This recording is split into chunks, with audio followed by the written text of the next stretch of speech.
Folks, Black Star Network is here. Oh, no punches! I'm real revolutionary right now. Support this man, Black Media. He makes sure that our stories are told. I Thank you for being the voice of Black America, Roland. Stay black. I love y'all. All momentum we have now, we have to keep this going. The video looks phenomenal. See, this difference between Black Star Network and Black-owned media and something like CNN. You can't be Black-owned media and be scared. It's time to be smart. Bring your eyeballs home. You dig?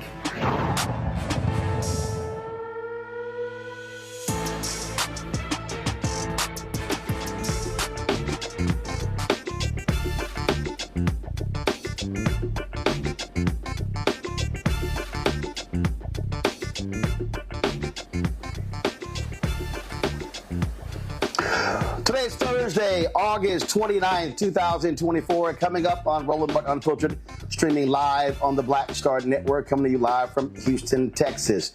Vice President Kamala Harris was in Savannah, Georgia today as she and Minnesota Governor Tim Walz went to rural parts of Georgia, focusing on galvanizing black voters. We'll tell you why that is so critical. One of the vice president's policy proposals is to increase the capital gains tax and the corporate tax. Why are some folks confused about this? You got some folks saying, oh, this is going to hurt middle-class voters. Well, economist Morgan Hunter is going to be with us, and she's not going to talk about this so we can dispel a lot of the misinformation and the myths about her proposal. Also, Donald Trump shows us how shameful and despicable he is as they literally use Arlington National Cemetery for a campaign commercial. And the U.S. Army does something remarkable where they literally rebuke Trump and his campaign for getting physical with one of the workers there at Arlington National Cemetery. Also, Judge Ketanji Brown Jackson sits down for an exclusive interview with Norah O'Donnell with CBS. And we'll also talk about, again, this election and how critical it is for us to get out and vote. It is time to bring the funk on Roland Martin Unfiltered. On the Black Star Network, let's go. He's got it. Whatever the miss, he's on it. Whatever it is, he's got the scoop, the fact, the find. And when it breaks, he's right on time and it's rolling. Best believe he's knowing. Putting it down from sports to news to politics. With entertainment just for kicks, he's rolling. It's on go, roll, roll, y'all. It's Roland Martin, yeah. Rolling with Roland now. He's funky, he's fresh, he's real, the best, you know he's Roland Martin now.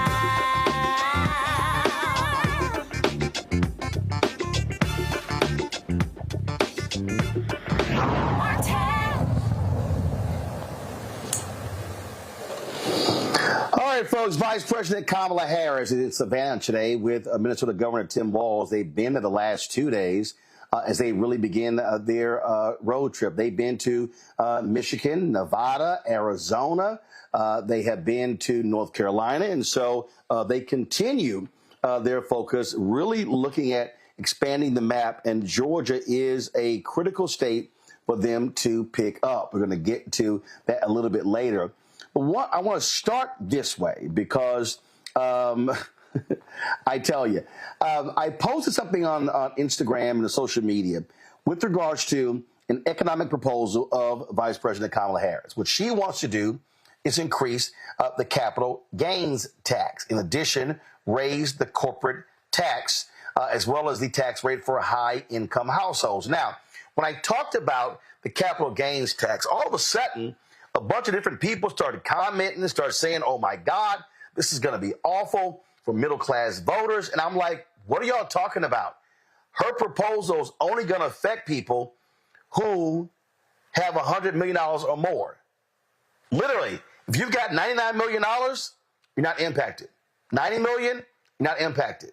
So I reached out to economist Morgan Harper. Morgan, of course, she is with the American Economic Liberties Project, and she joins us from Columbus, Ohio.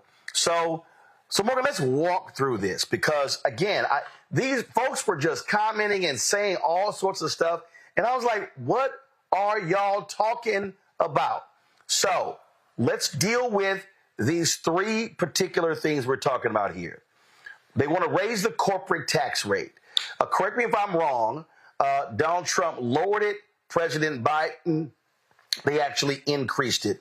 What does that mean when we say they want to raise the corporate tax rate?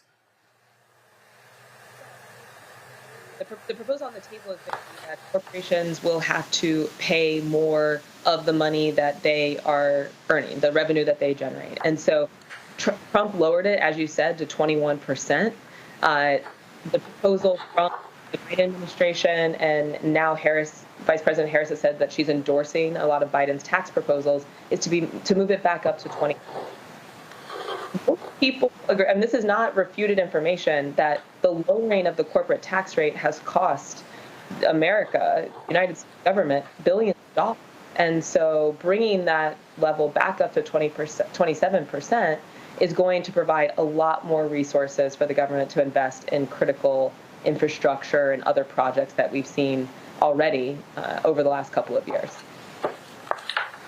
Now, Morgan, here's what's interesting. When I talked to the Black Futures Lab, when they did their survey of 211,000 people, a significant number of African Americans did not want the corporate tax rate raised. And when I asked them the question, they said because many of those workers, their employers have been telling them, oh, if the corporate tax rate is raised, it's bad for business and you might be out of a job. That's literally what they're saying. And for the people who don't know, give folks an historical understanding of what the corporate tax rate and even the personal income tax rate used to be in the United States. Yeah, I mean, this is what's crazy is, yeah, we're at historic low levels. And so when companies are telling us that they won't be able to pay their workers, or they're telling their workers directly that, that's just kind of nonsense. And we're starting to see, a lot of the roosters kind of come home to roost here with some of this misinformation. Because, from 1909, 2024, like the corporate tax rate was averaging in the 30%. It hit a high in the 60s of over 50%. So we're not even in the range of something as close to that. But I will note, I think this is important to know, with the 1960s rate, that was generally considered to be one of the most innovative and productive periods economically in American history. And so this idea that somehow it's either we make everybody pay their fair share of taxes or we have an economy that actually lifts up the middle class, that these are somehow in contradiction of each other, is just nonsense and not accurate based on history.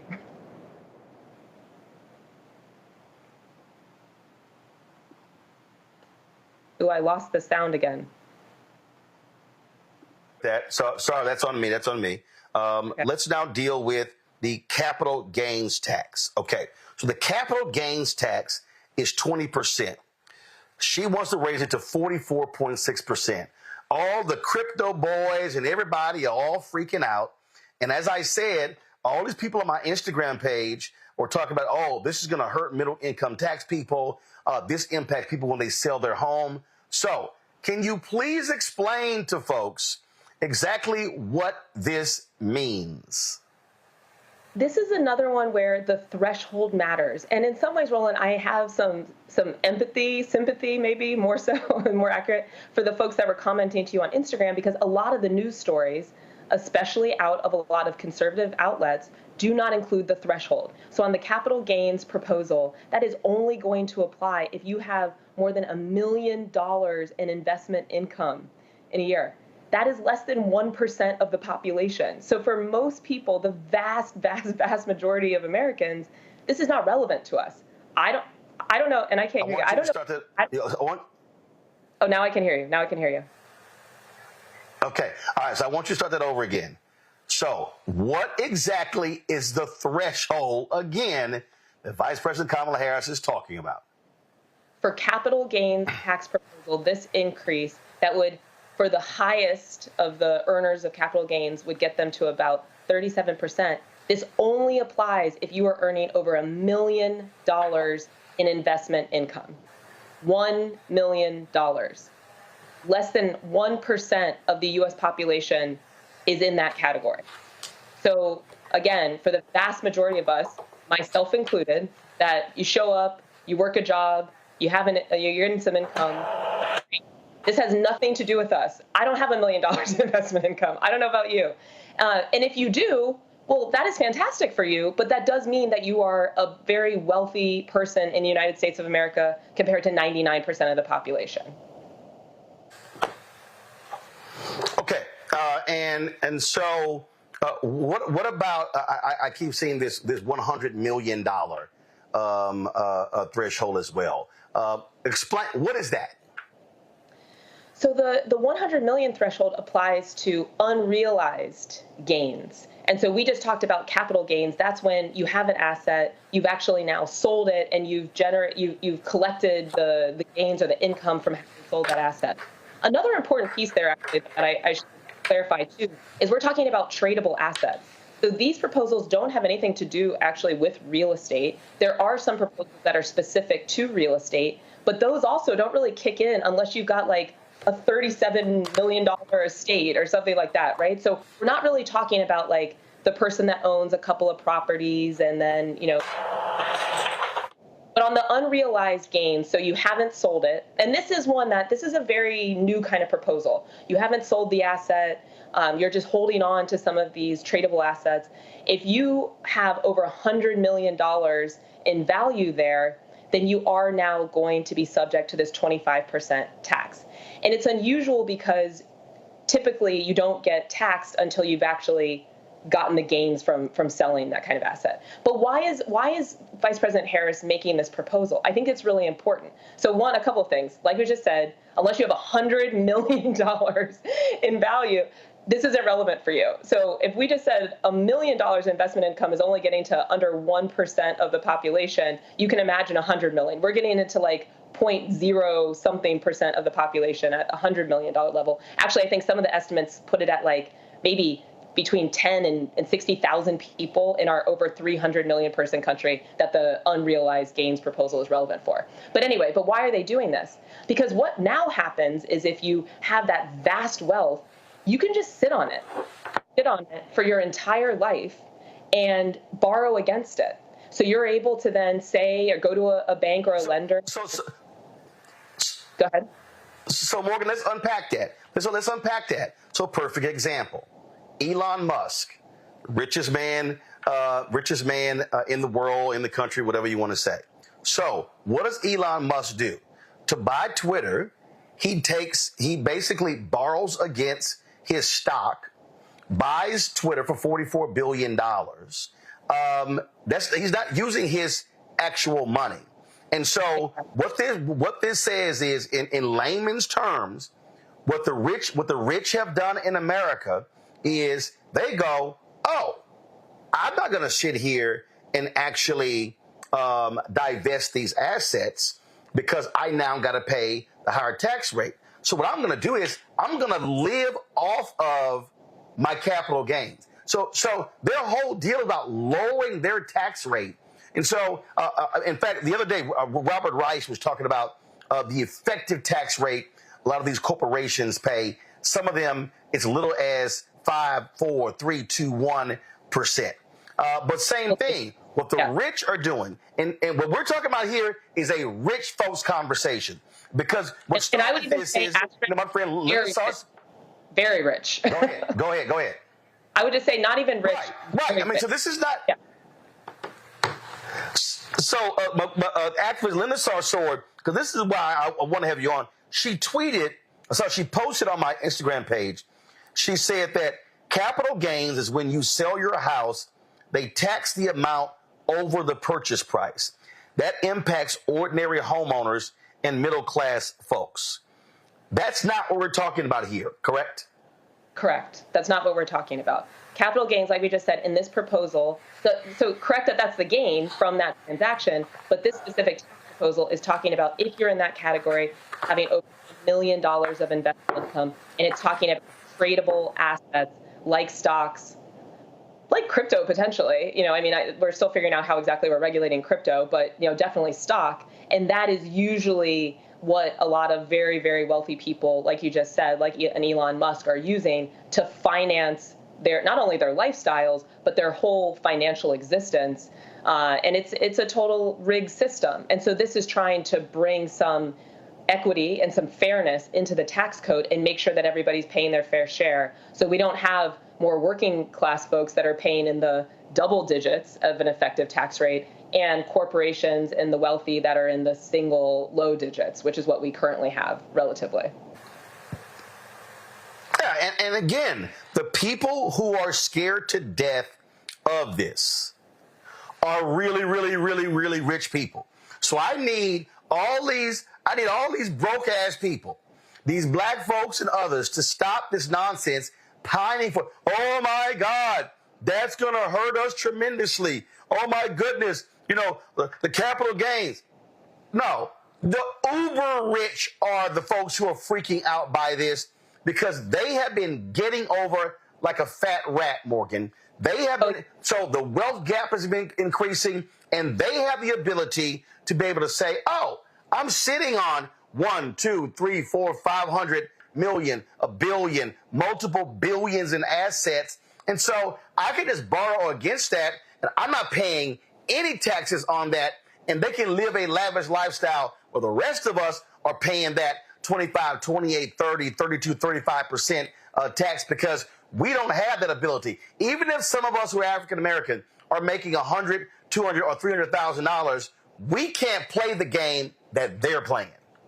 And it's actually even worse than that, because you can live your whole life. So let's stick with this example of Elon Musk, live your whole life borrowing against these unrealized gains, and then you die, and then you pass them on to your next generation, not a collective next generation, your children, and it's not taxed then either. So this is just like the biggest boondoggle of all time. And again, this isn't about punishing people for being successful. It's about making sure that everybody is paying their fair share into an economy, into the United States, that has facilitated this wealth generation for them by having something like the SEC, the Securities and Exchange Commission, that makes sure that we have a stock market that is one that people trust investing in, that generates these types of returns for very wealthy people. That doesn't just happen. That is an institution that needs to be funded, that needs to pay people to have oversight in order to create this type of opportunity for people to build their wealth and to make this kind of money. The reason I wanted to have this conversation, because what happens is, folks, you watch these shows, CNBC, Bloomberg, Fox Business, and they start going crazy. Those shows are not for us, okay? They're for rich people. And that's what's going on here. I want to bring my panel here. Rishi Colbert, host of the Rishi Colbert Show, Sirius XM Radio. Dr. Greg Carr, Department of Afro-American Studies at Howard University out of D.C. Law, Victoria Burke, Black Press USA, joining us from Arlington, Virginia. Because I need, and again, there were so many people who were commenting on the post, and it was so much bad misinformation, Reese. It was driving me crazy. And Tamika Mallory actually posted something that I thought was pretty interesting. I'm trying to pull it up here. And where she was like, yo, we fighting for regular, ordinary folk. We ain't about to fight for a whole bunch of rich folks who don't give a damn about us. I want to know where all these black-ass 100 millionaires are, because I ain't seen one. I don't have any black friends that have yachts. I would like to be acquainted with them. I would like to be acquainted with more black folks that have $1 million in investment income. I don't know where people can't figure out, do black people not have any money at all? Are we all poor under Joe Biden and we can't barely buy groceries? Or are we all gonna lose our shirt under Kamala Harris administration when they tax unrealized capital gains for people who make over $100 million? Figure it out, because the math is not mathing. But the reality is, to Morgan's point, when they see the headlines, when they see the memes and they see the images, they're leaving out the context. They're leaving out the thresholds. If you have to worry about Kamala Harris's tax proposals, I want your kind of problems. That's the kind of problems I want to have, because that means that a whole lot of other shit I ain't got to really worry about. But the reality is, what's really going to impact the middle class is what Vice President Kamala Harris is proposing. Things like $25,000 for first-time home buyers, homeowner assistance. I know y'all pulling up every little program around the country where y'all think illegal immigrants are getting something. Kamala Harris is saying if you're an American citizen, you're gonna get $25,000 homeowners assistance for your down payment if you're a first-time home buyer. $6,000 child tax credit. What they've done with this administration, they gave y'all stimmies. They had the child tax credit, and so let's just come back down to planet Earth. Mind your bank account, mind your tax returns, and have tax bracket problems that are in your lane. Don't worry about what Bezos and Bill Gates and all them got going on. They'll figure out a way to get around the loophole. In the meantime, vote for the candidate that's going to benefit your pocketbooks. And I'm sure that that's Vice President Kamala Harris. Lauren. Yeah, certainly the earned income tax credit was a huge success, and that's something that should be duplicated. Also, Trump did give a multi-trillion-dollar tax break to the highest earners. I wanted a little bit of a clarification on something that Morgan said when she said that the wealthiest were living off of their capital gains. Did you mean their dividends or their unrealized or realized capital gains? So kind of both. I mean, right now where we're operating, that capital gains aren't really taxed in the way that Vice President Harris is proposing. The very wealthy are able to kind of escape having the same level of tax rate for those gains. And then also the other point we were making is the unrealized gains, they can go to a lender, they can go to an institution and say, look, I'm worth hundreds and millions of dollars based on my stock holdings. I'm not saying I'm going to sell them to you, but I'm good for it. So give me the money to finance this transaction that like Roland was saying, to buy Twitter, to buy this mansion. That I'm good for it if push comes to shove, and they never have to touch that $100 million or whatever it is that they have in the stock holdings, those unrealized gains. And so you can kind of go through your life if you're operating at that level and getting more and more financing to pay your day-to-day needs, and then continue to acquire different assets that have value in their own right. And like I said, and then pass that on to your heirs and not really ever pay some kind of tax. And so this is all about trying to make rich people live the same way that we all do, which is we have to pay our taxes.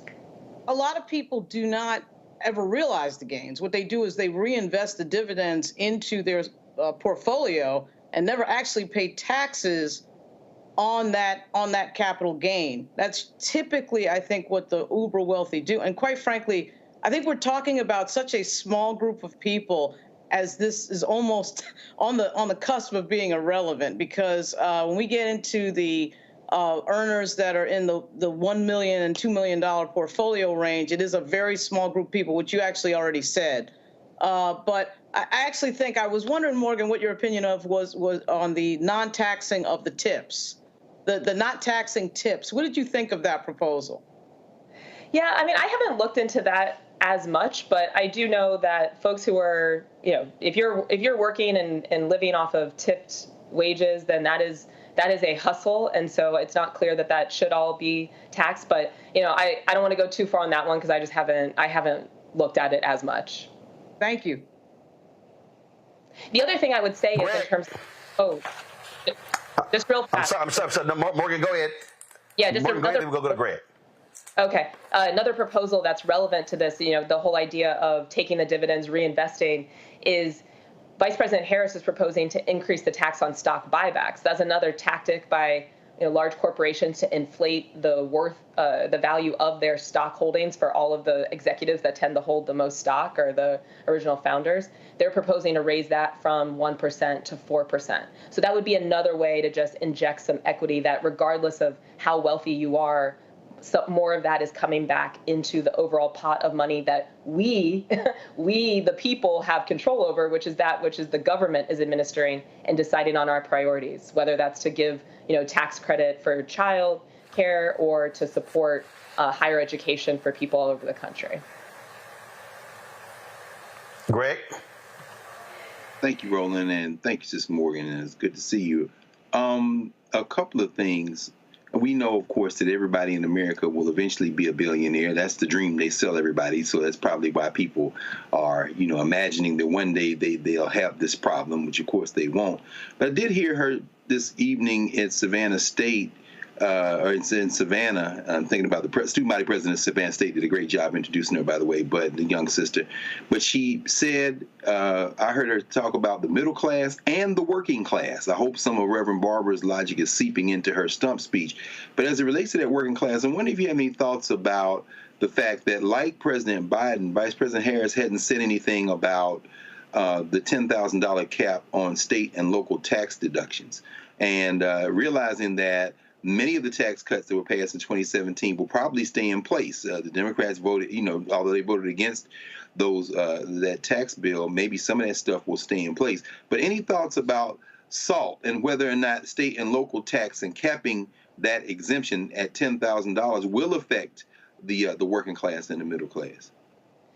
Yeah, I know a lot of people that have very strong feelings about the SALT deductions. I do think that that is a policy area that gets us out of the realm of the hyper wealthy, and that is more, in folks that are middle class, maybe getting into upper middle class and beyond. But I do think it's getting a little bit deeper into the middle class. So that's one where, there's a lot of strong opinions about it. I think that's something that we should have discussion about. But that gets into another point here in this talk of the tax code. I mean, right now what we have is a system where we have very wealthy that are hoarding their money, and they're deciding on how they're going to spend it. And injecting these kinds of ideas, having a whole discussion that hopefully we will be having in 2025 under hopefully the Harris-Walz administration, will allow us as a country to decide on how the tax code can better reflect our priorities and make sure that it's supporting people at every income level, but especially the middle class. As long as we keep the status quo, it's billionaires that are getting to do whatever they want with the money that we are helping them generate by being taxpayers in this country, and we need to flip that script as quickly as we can. And Morgan, final point here. I need people to understand the tax code ain't written for regular, ordinary people.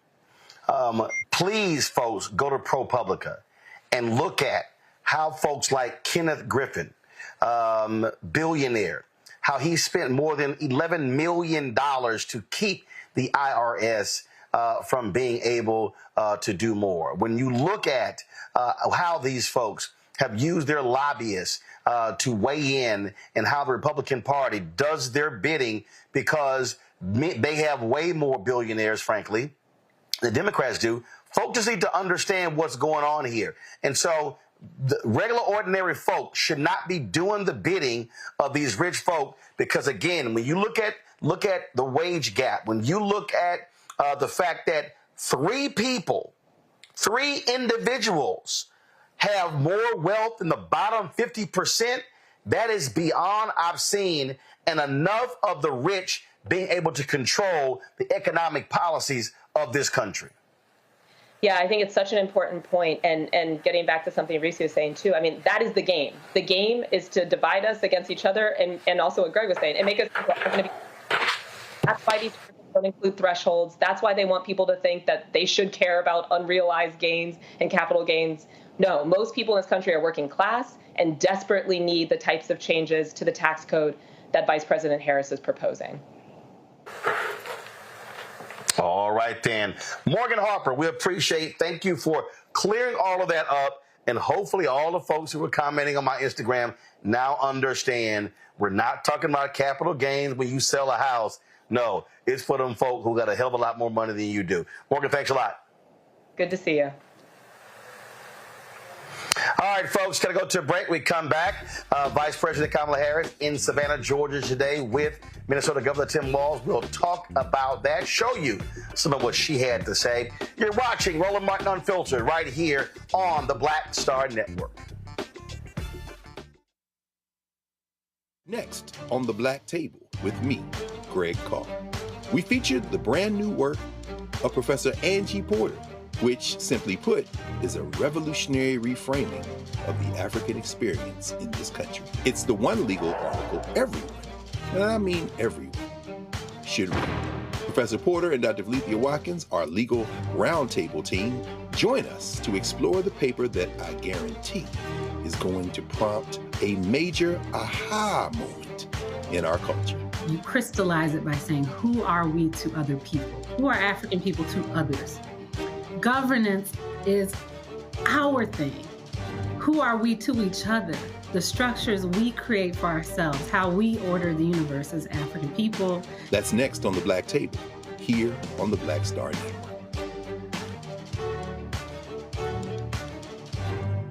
Next on Get Wealthy, with me, Deborah Owens, America's Wealth Coach, women of color are starting 90% of the businesses in this country. That's the good news. The bad news, as a rule, we're not making nearly as much as everyone else. But joining us on the next Get Wealthy episode is Betty Hines. She's a business strategist, and she's showing women how to elevate other women. I don't like to say this openly, but we're getting better at it. Women struggle with collaborating with each other. And for that reason, one of the things that I demonstrate in the sessions that I have is that you can go further together if you collaborate. That's right here on Get Wealthy, only on Black Star Network.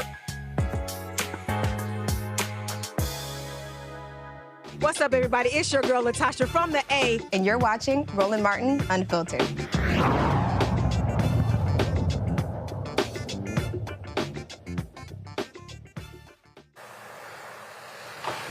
All right, folks, that idiot Donald Trump the other day was at Arlington Cemetery, and he was all performance, all for show, related to the anniversary of the Afghanistan pullout, where 13 Americans were lost, who died. And what ends up happening, him and his folks, they literally just blew past and just blew off, frankly, one of the staffers there on National Cemetery.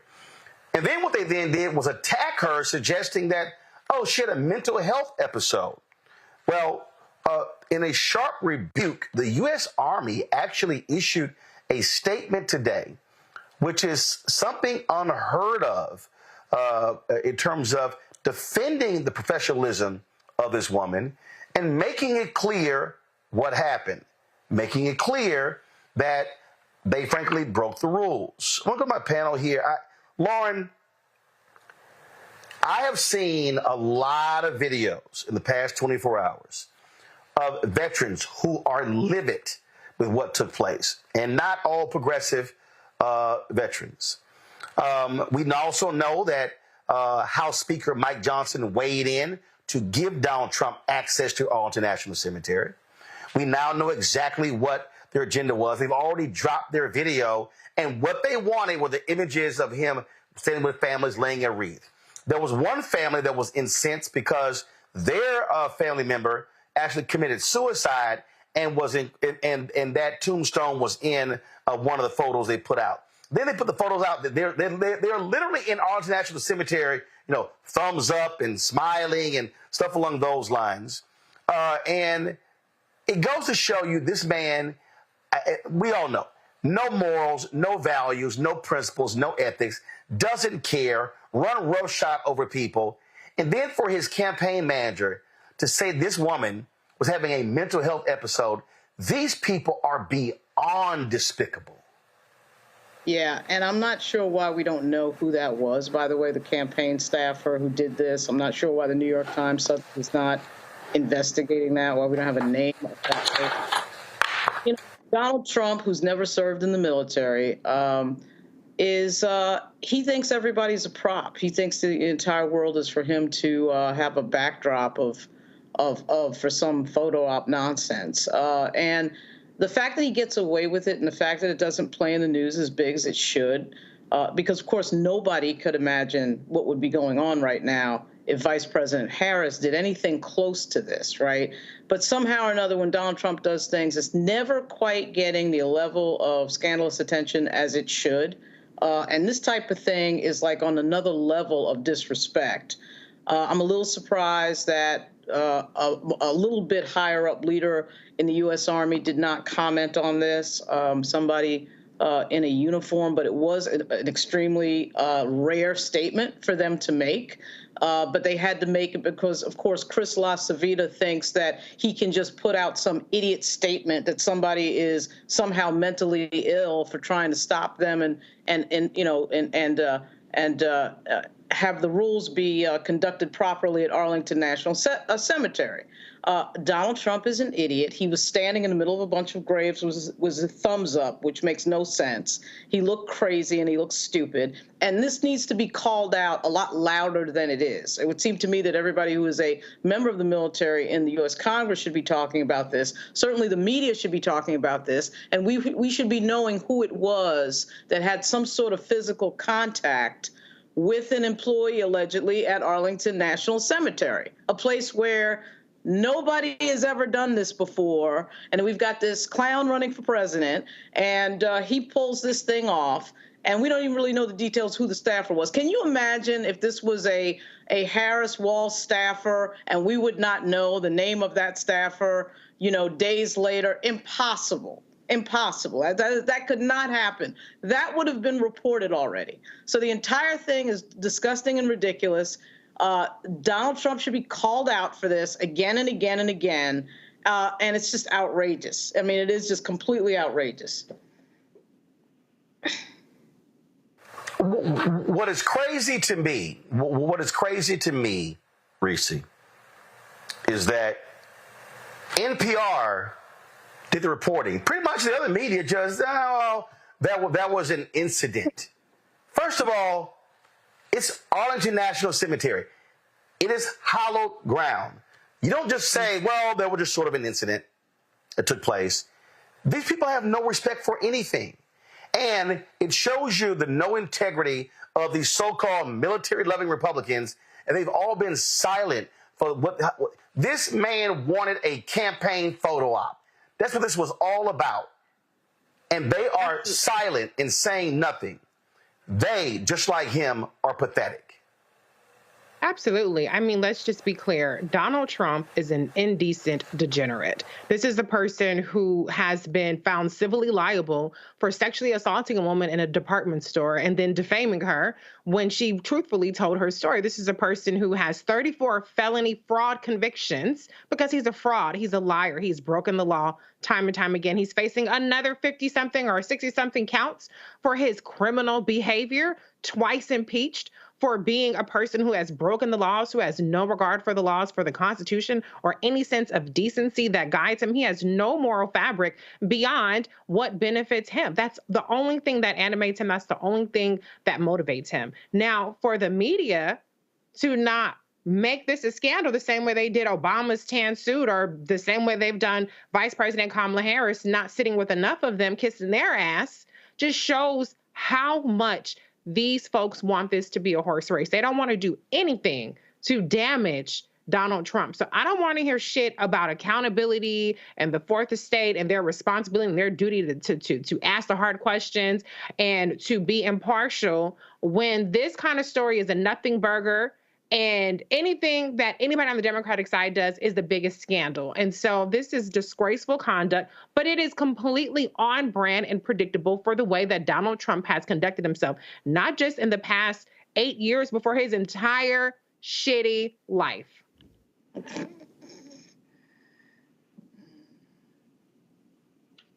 It's all right. Greg. Yes, I mean, I agree. I agree with everything you said, Reese, and everything you said, Lauren. You know, white maleness is the ultimate affirmative action. You can do whatever the hell you want. J.D. Vance is corny. That's his problem. His problem isn't what he's saying, however. This isn't a nation. Let's be very clear about this. This is a country with a lot of different kind of people in it. The prospect of a United States of America was difficult at very best and maybe doomed at its worst from the start. This is the litmus test. I've gone to Arlington National Cemetery, as we all have, many times. Sometimes I'll go out there around Charles Young's birthday, Colonel Charles Young, he and his wife are buried not too far from Major Walter Reed on that row of generals on the hill. of course, Thurgood Marshall, the great Joe Louis. I was at the grave of Medgar Wiley Evers when his brother Charles's children were coming by summer before last as they were bringing the ashes of their father, Charles Evers, for interment there in the cremains area. You can't disrespect something that was made for you. So the idea that Donald Trump could disrespect at Arlington is only valid if the people in this country believe that there is something beyond the pale of white maleness to disrespect. You know, I was thinking about Leni Riefenstahl's 1933 film, Triumph of the Will, 1935 film, Triumph of the Will, that caught Hitler when he was Chancellor of Germany and these thousands of Nazis at Nuremberg, an elected official engaged in this fascist display. There are a lot of people in this country who are fascists. They would say that Donald Trump and his people can do whatever they want in Arlington because they are the only real heroes. So for them, finally, for the military, for the army to make a statement, there are people who I'm sure are much more livid and would go beyond even the statement that was made, but they are making a choice. What we saw at the Democratic National Convention last week, with Democrats chanting USA, USA, means that we are on the cusp of a potential attempt to take back the concept of what it means to be an American. But one thing is crystal clear. Everybody now is going to have to make a choice because this man is making it impossible for you not to.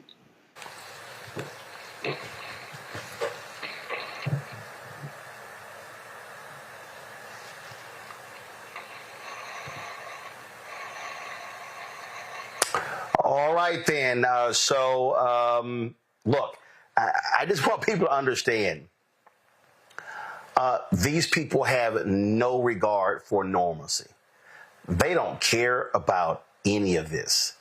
They are truly, absolutely, positively uncouth.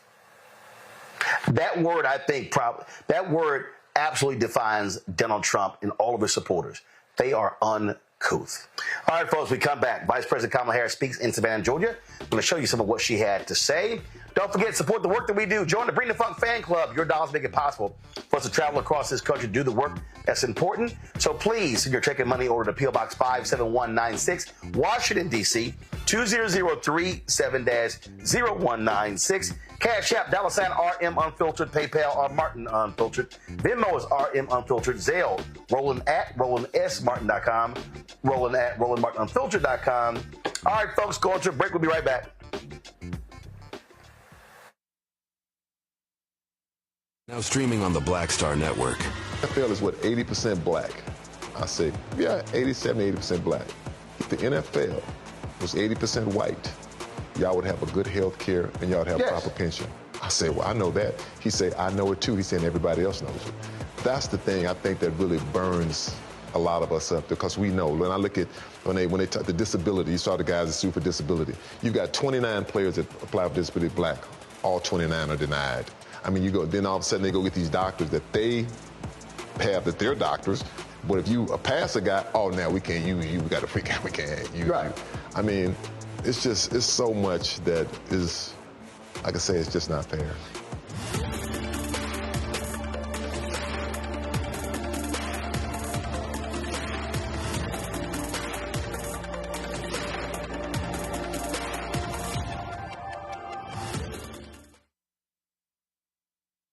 Hello, I'm Jamia Pugh. I am from Coatesville, Pennsylvania, just an hour right outside of Philadelphia. My name is Jasmine Pugh. I'm also from Coatesville, Pennsylvania. You are watching Roland Martin Unfiltered. Stay right here.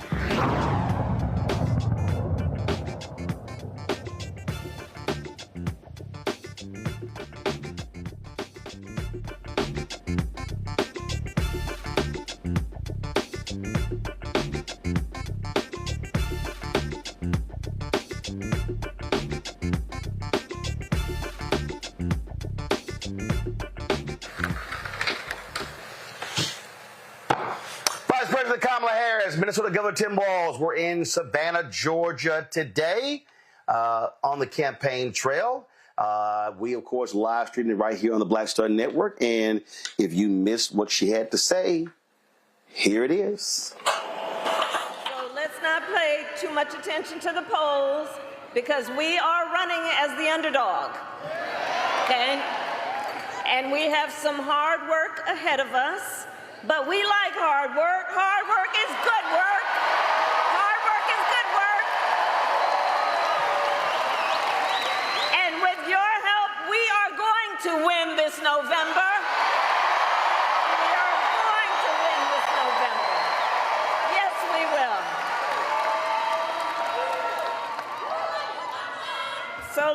Georgia, let me say, I'm no stranger to tough fights. Before I was elected vice president, before I was elected a United States senator, I was an elected attorney general, and before that, an elected district attorney. And before that, I was a courtroom prosecutor. So every day in the courtroom, I stood proudly before a judge and I spoke 5 words: Kamala Harris for the people.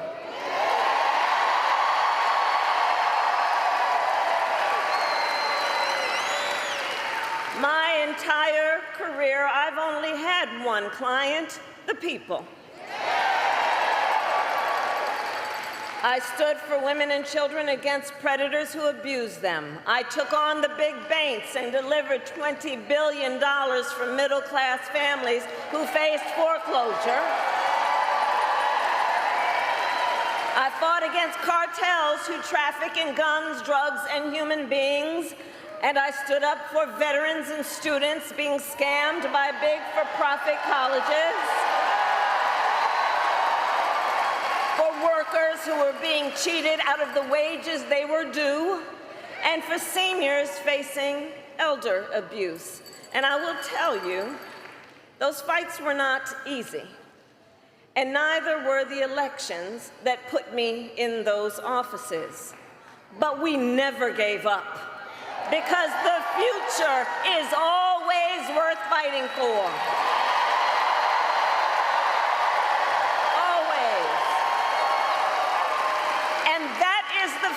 We are in right now, a fight for America's future.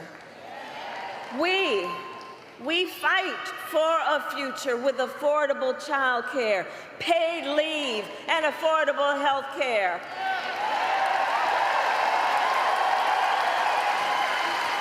And on that last subject, let's finally expand Medicaid in Georgia. People can take their child to a doctor or go to an emergency room without going into medical debt.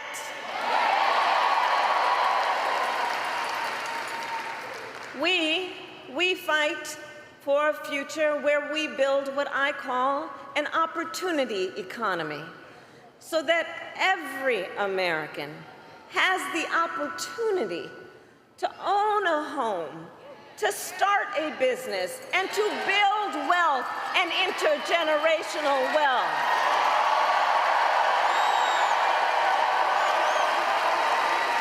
And a future where we lower the cost of living for America's families.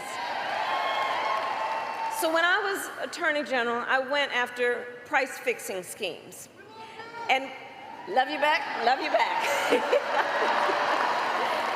And I will tell you, when we get this done together, my friend, and when I am president, I will take on the bad actors who exploit a crisis to rip off consumers on everyday items. Who rip off consumers on everyday items like groceries. I will take on Big Pharma and cap the cost of prescription drugs and insulin for all Americans. I will take on the high cost of housing and work with developers to cut the red tape and build millions of new homes. And I will give 100 million Americans a tax cut, including $6,000 to families during the first year of their child's life.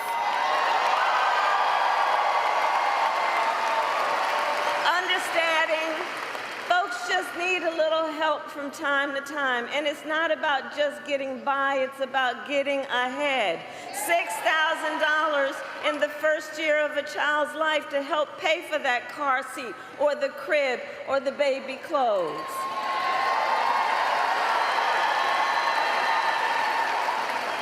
And unlike Donald Trump, I will always put the middle class and working class families first.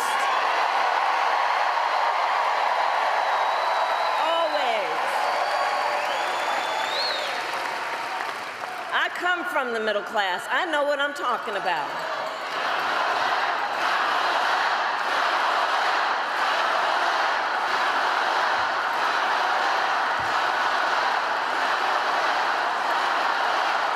And Savannah, but we got some work to do, okay? We got some work to do because we know Donald Trump has a very different plan.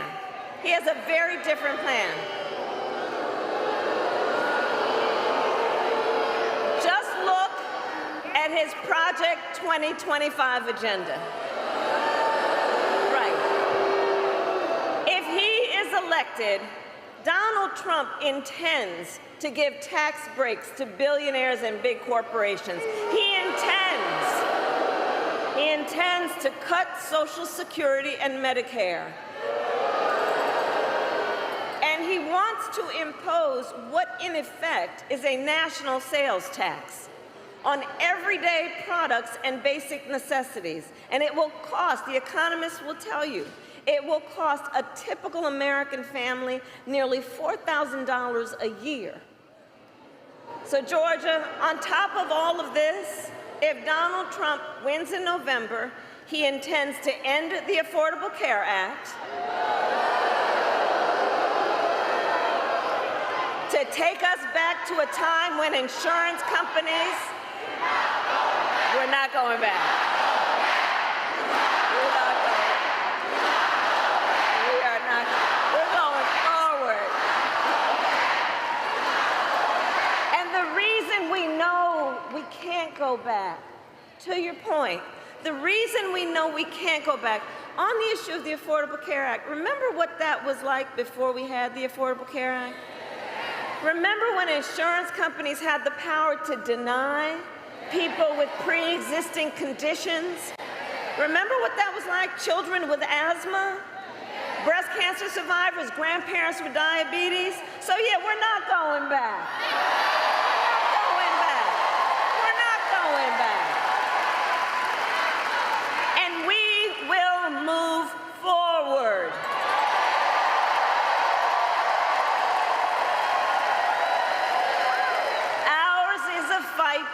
For the future. And it is a fight for freedom. Like the freedom of a woman to make decisions about her own body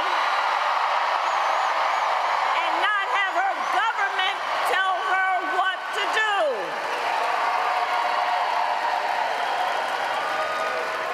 And understand how we got here. When he was president, Donald Trump handpicked 3 members of the United States Supreme Court with the intention that they would undo the protections of Roe v. Wade, and they did just as he intended. And now, more than 20 states have a Trump abortion ban, including Georgia. In fact, every state in the South, except for Virginia, has a Trump abortion ban. And think about that. Many, with no exceptions even for rape and incest. That is immoral. Immoral. And let us all agree, one does not have to abandon their faith or deeply held beliefs to agree the government should not be telling her what to do.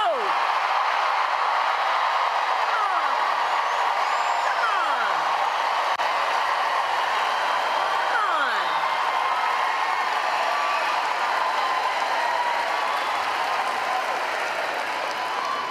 And if he wins, Donald Trump will go further. He will sign a national abortion ban, you best believe. And he would create a national anti-abortion coordinator and force states to report on women's miscarriages and abortions. It's right there in Project 2025. I've said it before, and I'll say it again. Simply put, they are out of their minds.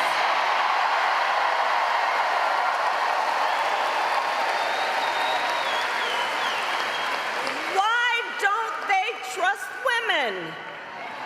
Well, we trust women.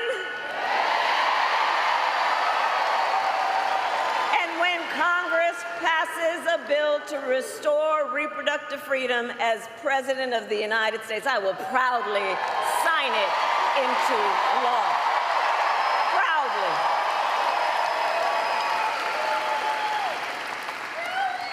And across our nation, in addition to that, we are witnessing a full-on assault on other hard-fought, hard-won fundamental freedoms and rights.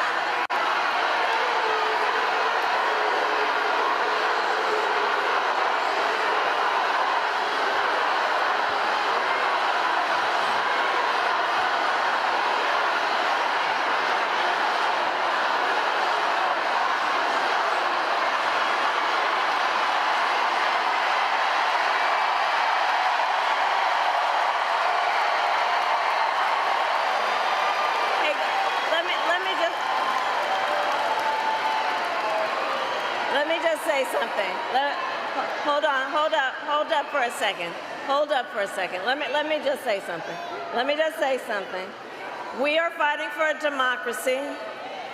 Everyone has a right and should have their voices heard. I am speaking now, but on the subject, I will say this. The president and I are working around the clock. We've got to get a hostage deal done and get a ceasefire done now.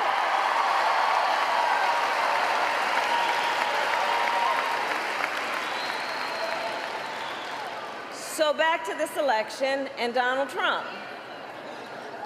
So in addition to the fight on the fundamental freedom to make decisions about one's own body, I have been traveling our country, and the people of Georgia know what I know.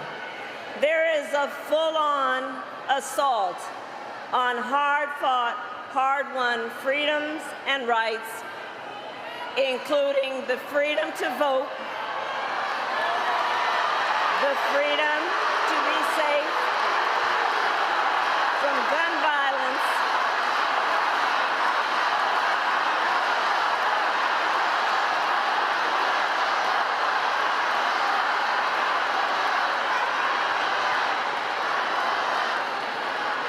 and an attack on the freedom to love who you love openly and with pride. And we will fight against all of that, including the freedom to live free from the pollution that fuels the climate crisis. Here's the thing. Generations of Americans before us led the fight for freedom. Now, Savannah, the baton is in our hands.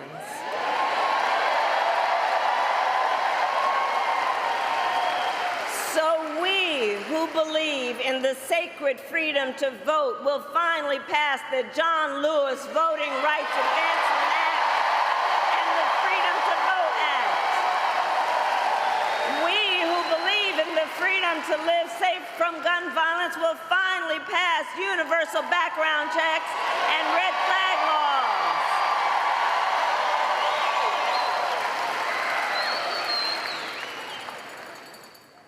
So much is on the line in this election. So much is on the line. And understand, this is not 2016 or 2020. Things are different. A lot is the same when we think about the issues, and then there is significant differences.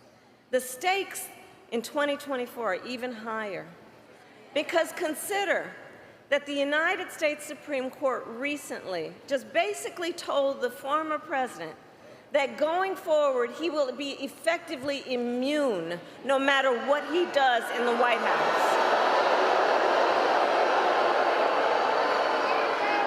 Now just imagine, well, the courts are gonna take care of that. We're gonna get them out of, we're gonna elect ourselves and everybody here in November.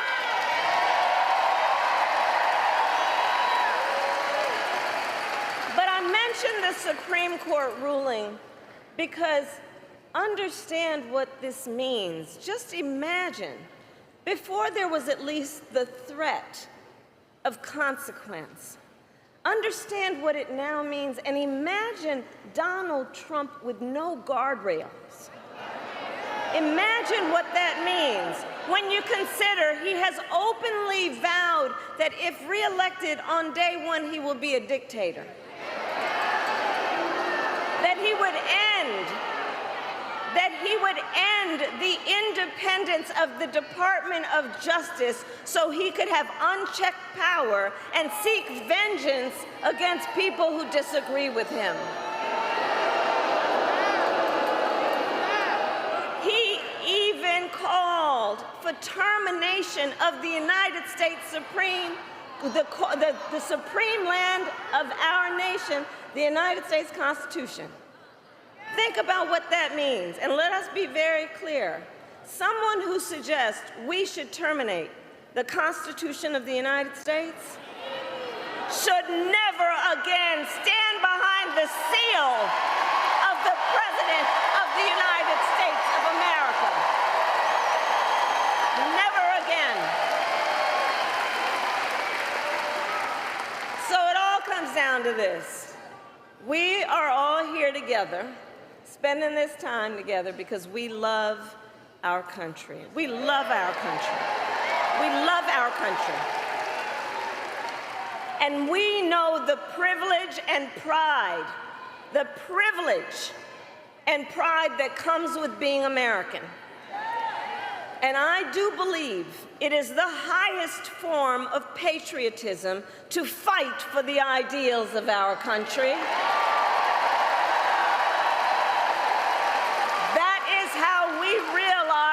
Promise of America. Georgia, for the past 2 election cycles, voters in this very state, you who are here, have delivered. You sent 2 extraordinary senators to Washington, D.C.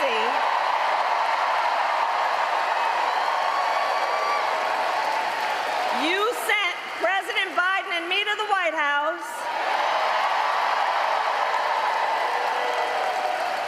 You showed up, you knocked on doors, you registered folks to vote, and you made it happen. You did that. You did that.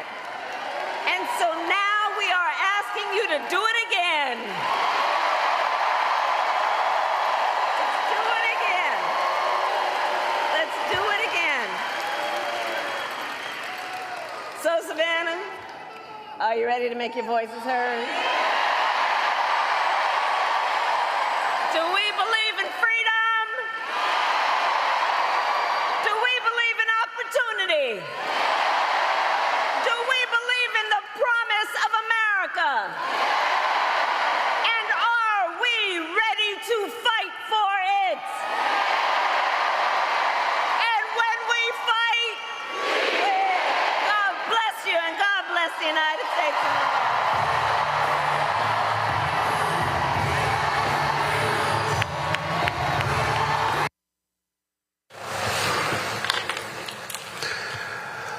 Folks, that was Vice President Kamala Harris earlier today in Savannah. Going to go to a break. We come back. We're going to chat with our panel about her speech. If you're watching the Black Star Network, back in a moment. When you talk about blackness and what happens in black culture, we're about covering these things that matter to us, speaking to our issues and concerns. This is a genuine people-powered movement. There's a lot of stuff that we're not getting. You get it, and you spread the word. We wish to plead our own cause. Too long have others spoken for us. We cannot tell our own story if we can't pay for it. This is about covering us. Invest in black-owned media. Your dollars matter. We don't have to keep asking them to cover our stuff. So please support us in what we do, folks. We want to hit 2,000 people, $50 this month, raise $100,000. We're behind 100,000, so we want to hit that. Y'all money makes this possible. Check some money orders. Go to P.O. Box 57196, Washington, D.C. 20037-0196. The Cash App is $RM Unfiltered. PayPal is R Martin Unfiltered. Venmo is RM Unfiltered. Zelle is Roland@RolandSMartin.com. On the next A Balanced Life with me, Dr. Jackie, how to live the dream without it turning into a royal nightmare. We'll meet an entrepreneurial couple who've been living the dream for nearly 30 years, and they're still going strong, speed bumps and all. I was all one trying to hold back, but he thinks he can do anything. He's like, no, we're going to do it. Let's do it. Let's just jump into it. And it has worked. It's a thing of beauty, literally. That's all next on A Balanced Life on Black Star Network. Hello, I'm Marissa Mitchell, a news anchor at Fox 5 DC. Hey, what's up? It's Tammy Roman, and you are watching Roland Martin Unfiltered.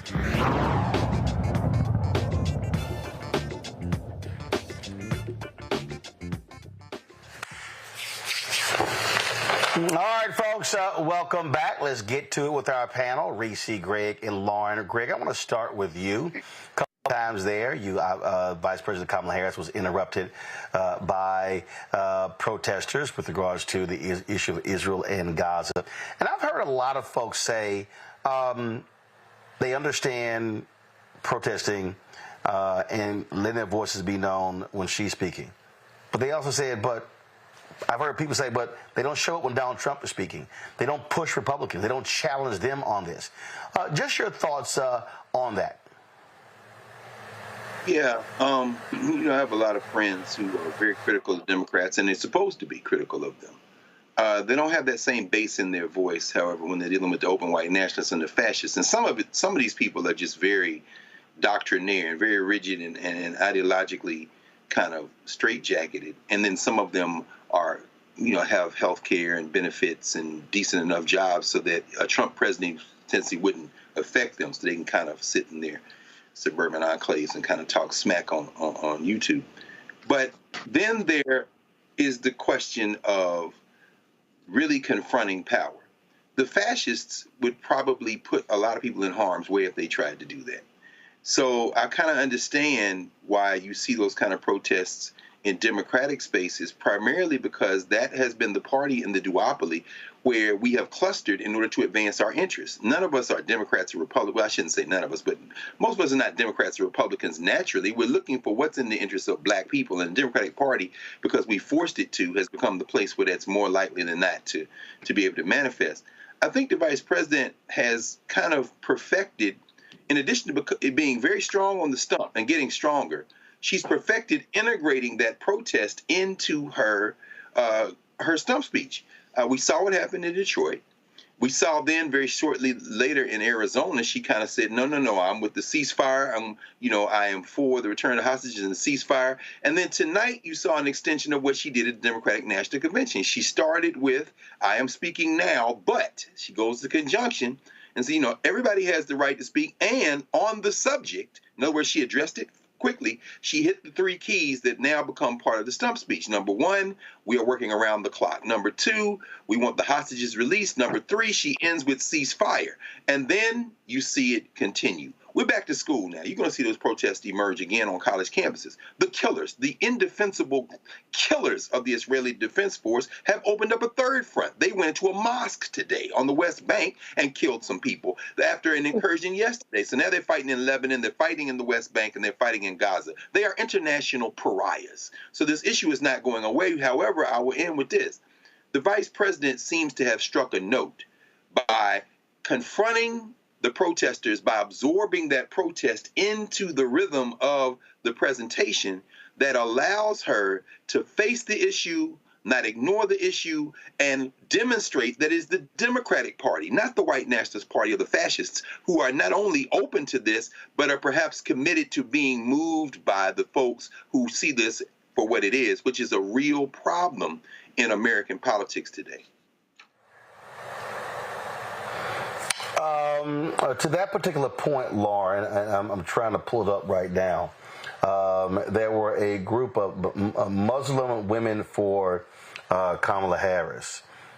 They had released a statement at the Democratic National Convention, very angry, if you will, that you did not have any speakers. In fact, let me go ahead and just pull this up. Let's see here. Let's see if I can pull this up. So You see here, when we started this group, we did so with the intent to highlight clear policy differences between Vice President Harris's campaign, the actions of the Biden administration, and most significantly, the impending danger of a second Trump administration. They went on, began to talk about this whole idea of a big tent. But this is with less than 70 days to the November election, we have to be honest with ourselves about what is at stake here for Muslim women. Reproductive rights, access to health care, climate change, immigration reform, access to quality public education, economic opportunity, and the clear danger a Trump presidency could pose for our black and brown communities. This is why we urge the Muslim community to vote for Vice President Harris and Governor Walz this November, with the stated caveat that we will continue to both pressure the Biden administration for a permanent ceasefire in Gaza and for real policy change from the Harris-Walz campaign. As a result of the November elections, we will either have Kamala Harris or Donald Trump as our next president, and we pray for the sake of all of us here and abroad that it is Kamala Harris. And then they say, in the immediate future, we invite the Harris-Walz campaign to invite State Representative Ruwa Rahman, as a Palestinian American, to join Vice President Harris and Governor Walz during their bus tour in Georgia to address voters. She's a Georgia elected official. Meet with Muslim women for Harris-Walz and ensure that our communities have a seat at the table. Make abundantly clear that even our allies are not above international law. A change in language is the first step, but a policy change is imperative, and we look forward to seeing these changes on day one of the Harris-Walz administration. In order to see progress on Gaza, other foreign policy issues, and on domestic issues here at home, we must join together to help elect VP Kamala Harris. We seek progress. The reason that's important, Lauren, because the reality is this here. You have some folks who have been out and they've been saying, I'd rather vote for the devil, Satan, than support Vice President Kamala Harris. Well, here's the reality. You can support Donald Trump, but he's made it perfectly clear that he will turn Gaza into a parking lot. And they will be, and Jared is more than happy to sell condos on top of it because it's right next to the water. And so that's what you're dealing with here. And so I think with this statement, you're seeing what practical politics is about, because you can continue to interrupt. You can continue to call her names, but there's a binary choice here. It's either her or Trump, and you got to make a decision. And if you don't vote for her, in essence, you're voting for him. Yeah, sure. There's a binary choice. There's also the fact that the maximum point, the greatest point of political leverage on a politician, no matter who they are, is right before an election. And for this issue, everyone knows, as Greg just made the point, that appealing to Donald Trump and protesting Donald Trump would get you absolutely nothing. So the only rational person to appeal to is Vice President Harris, which is why she's getting the protesting. The other thing I'm sure that we can absolutely sell the farm on is that Benjamin Netanyahu is bound to do something to make life difficult for Vice President Harris between now and 68 days from now. And I'm surprised he hasn't done it, actually. But you can bet that there'll be something that will just happen to happen in his strategy to try and, force the issue even further. But one of the things, though, I think is problematic for the vice president is her brand right at this moment is to really sort of break fourth wall on certain things that have been going on. Like, I think her communications team, for example, has done a really good job at stating what we've all known since 2016, which is that Donald Trump is a lunatic. And they actually put that in their messaging, in their statements, one way or the other. But one of the fourth walls that have to be broken here is, of course, the power of money in politics. The fact that we just saw the convention last, week in Chicago, and nobody mentions AIPAC. Nobody has anybody on that stage that would represent the citizens in Michigan that voted uncommitted. Everybody's scared to have that conversation. They can't be scared to have that conversation because in this moment, Vice President Harris is the only candidate in this two-person race that can really speak truth to power in a forthright way, in a blunt way, in a clear way. That is what people are looking for, particularly when you are a lightning-in-the-bottle type candidate, a black candidate. They are expecting that from you. They're expecting clear talk, real talk, and no BS and no nonsense, even in disagreement. Even in disagreement. Everybody understands the binary choice, but people also understand that when you want something in politics, this is the time to ask, not after somebody gets elected when you have no leverage. So I get why she's being protested. She's certainly handling it a lot better. I think they should have put somebody on stage that represented the views of the citizens in Michigan, whose votes that she'll be asking for and will need to win in 68 days, and shorter than that in some states. In Virginia, they start voting in 22 days. So early voting is September 20. But at any rate, you know, it's an issue that needs to be confronted. We have billions of dollars going over there, and there's going to have to be some detailed policy answers. I know it's not fair because, yes, Trump does get off the hook, but Trump's been getting off the hook for this entire time. That shouldn't surprise us, and she is going to have to deal with this challenge. But see, for me, Reese, it's not a question of Trump getting off the hook. It's also not challenging Republicans. They still control the House. They still have, votes in the United States Senate. The second thing is, you're absolutely right. You do have to use maximum leverage. But you also have to realize when you actually have gotten to as far as you could possibly go. Because, as they said in the statement, at the end of the day, you got to win. And so if you reach a point where you are continuing to push and push and push and push and push, which I totally understand, there are some folks out there who are like, yo, I don't care. I would rather her lose than we back down. Okay, you're going to lose a hell of a more. You're going to lose a hell of a lot more than just her losing if Donald Trump is the winner. Yeah, I mean, listen, I think that protesting for the humanity of people who are being slaughtered, who are helpless, is a noble thing. I will never diminish the nobility behind crying out for the humanity of those who can't cry out for themselves. There is a difference, though, between the human aspect of it and then the political aspect of it. I think in terms of moving the needle and people recognizing the human toll and how it's unconscionable has been accomplished.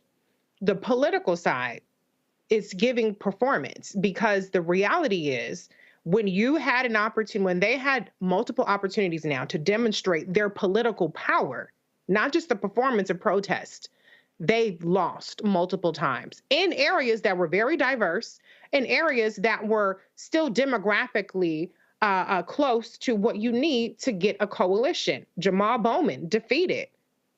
I was going to say something rude, but I'm not going to characterize the guy, but I'm going to say Jamal Bowman was defeated. Cori Bush defeated, and so when you've raked up losses, and this has been the animating issue that you've tried to say is going to make or break the Democrats, and yet the Democrats who are completely in lockstep with you lost, that just doesn't really add up in terms of really moving the needle politically. Now, the fortunate part about it is, in Vice President Kamala Harris, she wants to see the people of Gaza get the help that they should absolutely help. She wants to see a two-state solution. She wants to see them be able to be self-reliant. We live in an imperialist nation that's still going to send bombs to military fight. And it's fucked up to Israel, but that's not changing under anybody's administration. That's not on the table. So do you want the person who wants you to be able to exist as a human being and to be able to have self-reliance and autonomy? Or do you want the person that is of the party where people are signing bombs saying finish them, where they want to not only get rid of Gaza, but they want to get rid of Iran and Muslims around the world? That's not the position of Vice President Kamala Harris. And so we have to confront the political, and we have to confront the performance, and we have to confront the human side. They don't always match up, line up perfectly. But the last thing I will say is every single congressional seat is up for an election. There are toss-up, lean Republican or even lean Democrat seats where Republicans look mighty comfortable right now because you're not at their rallies protesting. And so if the only thing you're doing is you're showing up to Vice President Kamala Harris's rallies, I get, okay, you don't want to go to Trump, you don't want to get your head knocked off. But what about the 20-something legitimately toss-up seats that we're talking about for the House? What about the close races for the Senate, where you're in Florida, you're in Texas, and those Republicans are not being protested? What about in Michigan, where it's a close race as well? What about those areas? Wisconsin. Don't just protest the vice president, because then it just looks like performance. And when you just perform, you're not going to move the needle.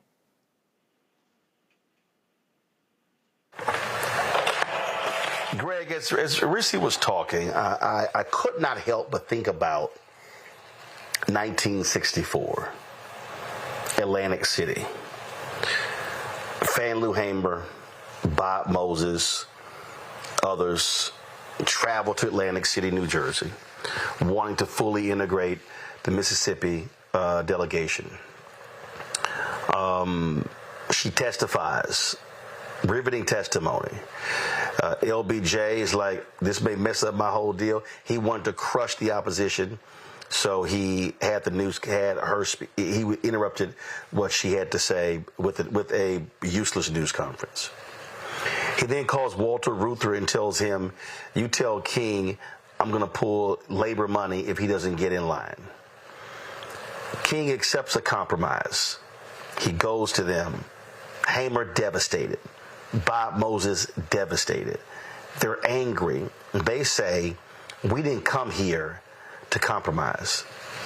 King says, I would rather take a win in a battle than lose the actual war. He says to them, 68 will be fully integrated. That was the case in 1968. And so I think part of the thing here, Greg, when you are an activist, you have to make a decision, not when do you give up, not when do you give out, but when do you recognize that your protest has been known, you've made the point, but you also got to have some people who are in positions of power who will at least talk to you, listen to you, reason with you, you may be able to influence than a crazy, deranged person who will say all of you can go to hell. This, to me, is the toughest part about activist leadership, knowing when you say, we've gone as far as we could, let's recalibrate for the next battle. Your thoughts? Wholeheartedly. You know, the difficulty right in the theme of what you've laid out is being able to zoom back and see the long arc. We're not talking about election cycles at this point. We're talking about decades and generations. If Fannie Lou Hamer, if Miss Annie Devine, if a young Eleanor Holmes Norton and Bob Moses and others, if they had not gone to Atlantic City and stood their ground, because you're absolutely right, when Martin King came back to the Mississippi Freedom Democrats with that compromise, they sent him packing. He said, no, bruh, I'm sorry, that's your friend, not our friend. People voted for us in the primary we held in Mississippi, the integrated primary. Had they not held the line, then there isn't a change in rules for 68. And ultimately, it probably led to the defeat of Hubert Humphrey in part. There's a brand new book out by Luke Nichter called The Year That Broke Politics, Collusion and Chaos in the Presidential Elections of 1968 that talks about the fact that Johnson wanted to get back in the process, but was talked out of it. And of all people, Billy Graham goes to LBJ and says, look, Nixon has told me that if he wins, he's going to continue some of your policies. And that was enough for LBJ not to go hard to the wall for Hubert Humphrey in 68. There's a possibility Humphrey could have won that election, but he didn't win it. A civil rights champion who, too, was challenged by Ella Baker and by Fannie Lou Hamer, especially Ms. Hamer, in that 64 convention.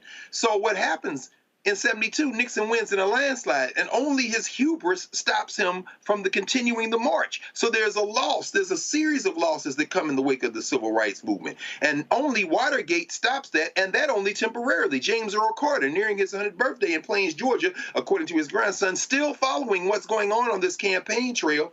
Jimmy Carter sneaks in 76 because of Watergate, and then the gladiator invader of Grenada rides out of the West, that John Rain bastard, Ronald Reagan, and it has basically been, since that point, the Democratic Party, because remember, in 84, Jackson runs, in 88, Jackson runs, and the Democratic Leadership Council emerges, as you've explained many times, because Bill Clinton, Al Gore, for that matter, Joe Biden, who's a different Joe Biden now in some ways than he was when they started the DLC, say we can't let this populist rebellion in the Democratic Party drag us, what they would say, to the left. And ultimately, the Democratic Party of today looks closer to the Republican Party of perhaps 68 and 72 than any other time, except perhaps on race. I went through all that to get to this point. 2024 isn't 1964. However, as you said, activists have to decide how far will you go to try to get what you want or to disrupt business as usual. Unlike 1964, not only is the threat of nuclear war greater now than it was in 64, the world is very different now. The Soviet Union is gone, but Russia is still here. China has reemerged. China and Turkey are all over Africa now, and the United States can't get in there to do what it wants to do. Mali just put them out last week. The United States ain't got that kind of muscle no more. The whites in the United States who are white nationalists are afraid now, and they should be terrified because the world, which is majority non-white, is going to overwhelm you. Even in Mexico, Mexico just kicked out the American ambassador because they said, stay out of our conversation about making all the judges elected. The world ain't scared of America anymore like it used to be. The Democratic Party is now faced with another populist insurgency. It is not Jackson of 84 and 88. It isn't Ms. Hamer of 64, but it is a type of insurgency that is now calling to question what kind of country is this going to be as it faces the end of American dominance in the world. These activists, emboldened by the possibility of a multipolar world, are not backing up like Ms. Hamer and them. They ain't waving American flags. And I must say, as I end with this, that it can embolden in electoral politics those politicians who are willing to take a chance. Jamal Bowman didn't lose in New York. Cori Bush didn't lose in Missouri. The goddamn the American Israel Political Action Committee put more money than God into those districts because they have one issue and one issue only. It ain't the American flag. It ain't you and me. It is the state of Israel as an ethno-state. Those racists don't give a damn about the United States. The question is, do those who do give a damn about the experiment, can they listen enough to other people who, taking a page from AIPAC, will say, we too don't give a damn about the United States. Our issue is front and center. Will they listen enough to that coalition to try to assemble enough of that coalition that Jackson had, that Ms. Hamer and them represented, so that they can make the Democratic Party a home for people who choose our common humanity over white nationalism, over ethno-states? And that is an open question. I don't have an answer to it, and I don't know anybody who does. You and I were communicating earlier, and I think if we expand this, we can talk about same thing when folks talk about a black agenda. Somebody just posted on our YouTube chat. They said, no talk of the poor, reparations for blacks, police murders of black people, wage disparities, John Lewis Voting Act. I will still vote for Harris. This is from a Carol Williams. Here's the problem, Rishi, that's wrong. I mean, it's simply wrong. There are other people running around saying, she's not doing this and she's not doing that, and we got to have this. And your response was, but those things have happened. And so this is also part of this battle, this struggle. There are people who literally are saying things aren't happening. Listen, the comedian Lil Duval posted something about, they're pandering to everybody except black men. And then their brothers responded, oh, you mean these pictures and these meetings she did with black entrepreneurs and black men? I mean, when you look at Vice President Harris, a press corps that's been with her for the last 3.5 years, the sheer amount of things that she's done that they never reported on, they never talked about. So what you have right now, you have a lot of folks, Reese, a lot of black people who are out here saying, man, we ain't heard her, she ain't done nothing. And it's like, but you haven't been paying attention.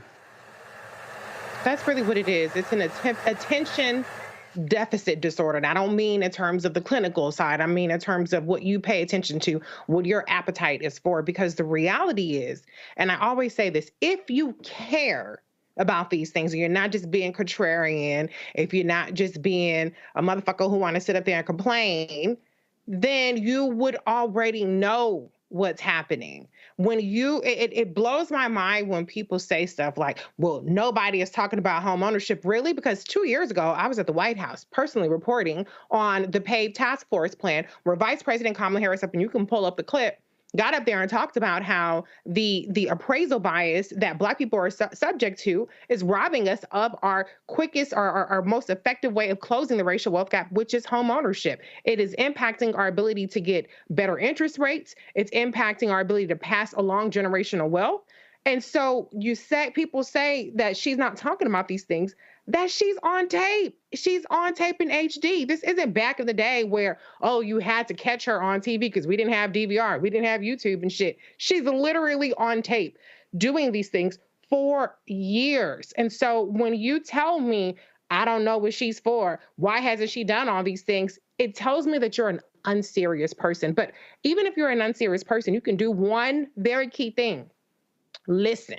Because if you listen, you will get the answers that you need. If you just want to talk and you talking and spewing shit and you don't have the answers, that's the problem right there, that you're doing too much talking and you ain't doing enough listening. If you're not watching Roland Martin Unfiltered, if you're not listening to my show, hell, go to RisaCover.com/receipts. I got all the receipts for your ass and it's free. I'm not even gatekeeping. Then you really should not be the person leading the conversation. But this happens every 4 years. 4 years ago, bless his heart, Ice Cube parachuted his ass into the political sphere, and like he was Christopher Columbus planting a flag on a Black agenda, like he had the answers to all the things that nobody had been fighting for. Nobody had any idea about doing none of this stuff. It was him and him alone who was going to save the Black race with his black plan, and he endorsed the Trump platinum scam. Every 4 years, we have this cycle of people who parachute in, who don't pay attention to any of the Black civic organizations, any of the Black political organizations, and claim that they're going to fix everything and they're going to unify us, and they don't know jack shit about anything that's not just happened for the past 4 years, but that's happened for the past damn 4 decades. Listen, and you will find the answers that you seek. Not on the YouTube scholar fake people, the chaos agents, but listen to people who actually have the answers, or look it up yourself. Lauren, it does drive me crazy, Lauren, when when I turn on social media, when I see some of these people commenting on some of my posts, and they start going on about what's not happening, what's not being talked about, and I'm literally going, we discussed it yesterday. We talked about that last week. We discussed it 2 weeks ago. We discussed it a month ago. We discussed that 6 times, and it just drives me nuts. It is, and you got people out here who yell, holler, and scream. Nothing is being done for Black people, and then when you do cite some things being done, then they say, well, that's not good, it's not enough, things along those lines. And so, look, I have made it clear. Should there be a Black agenda? Yes. But here's the deal.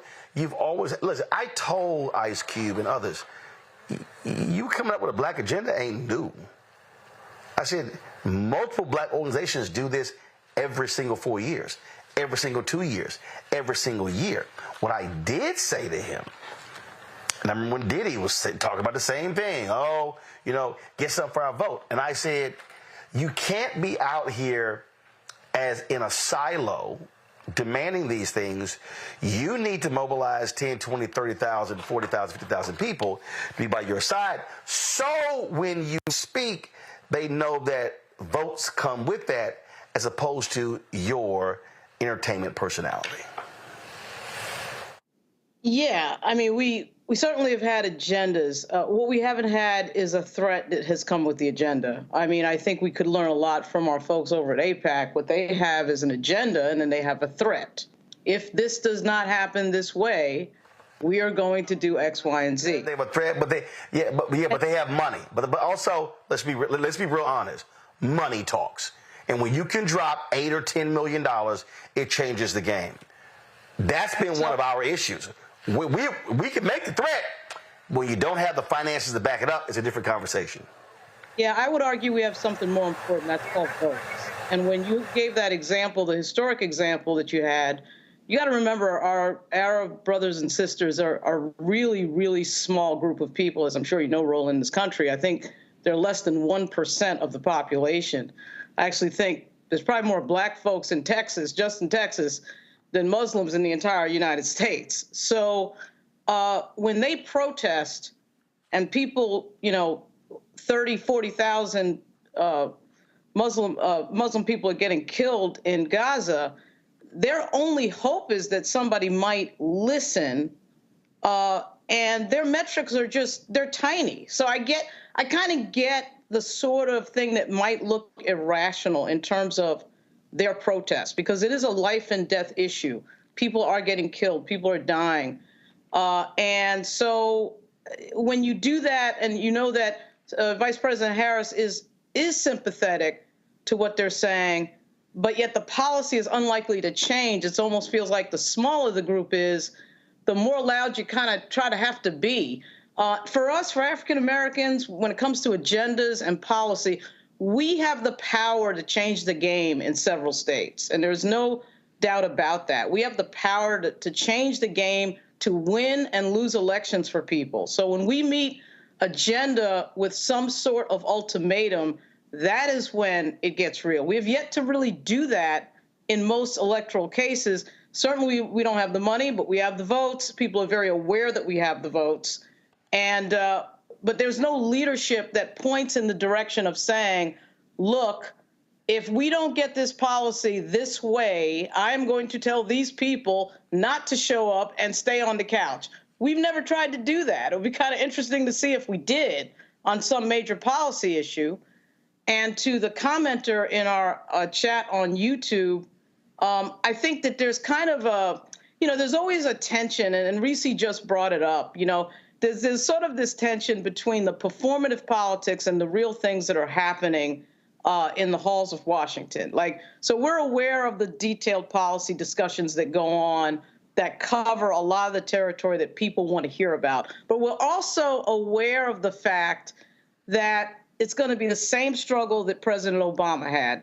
He's going to get into this thing of, I can't appear too black because I need a certain amount of white voters. So if I talk and message to black people specific to their issues, I may piss off white folks. We're going to see a little bit of that same dance, because the reality of it is she needs 80-something million people to decide in 68 days to vote for her. And this is going to be close.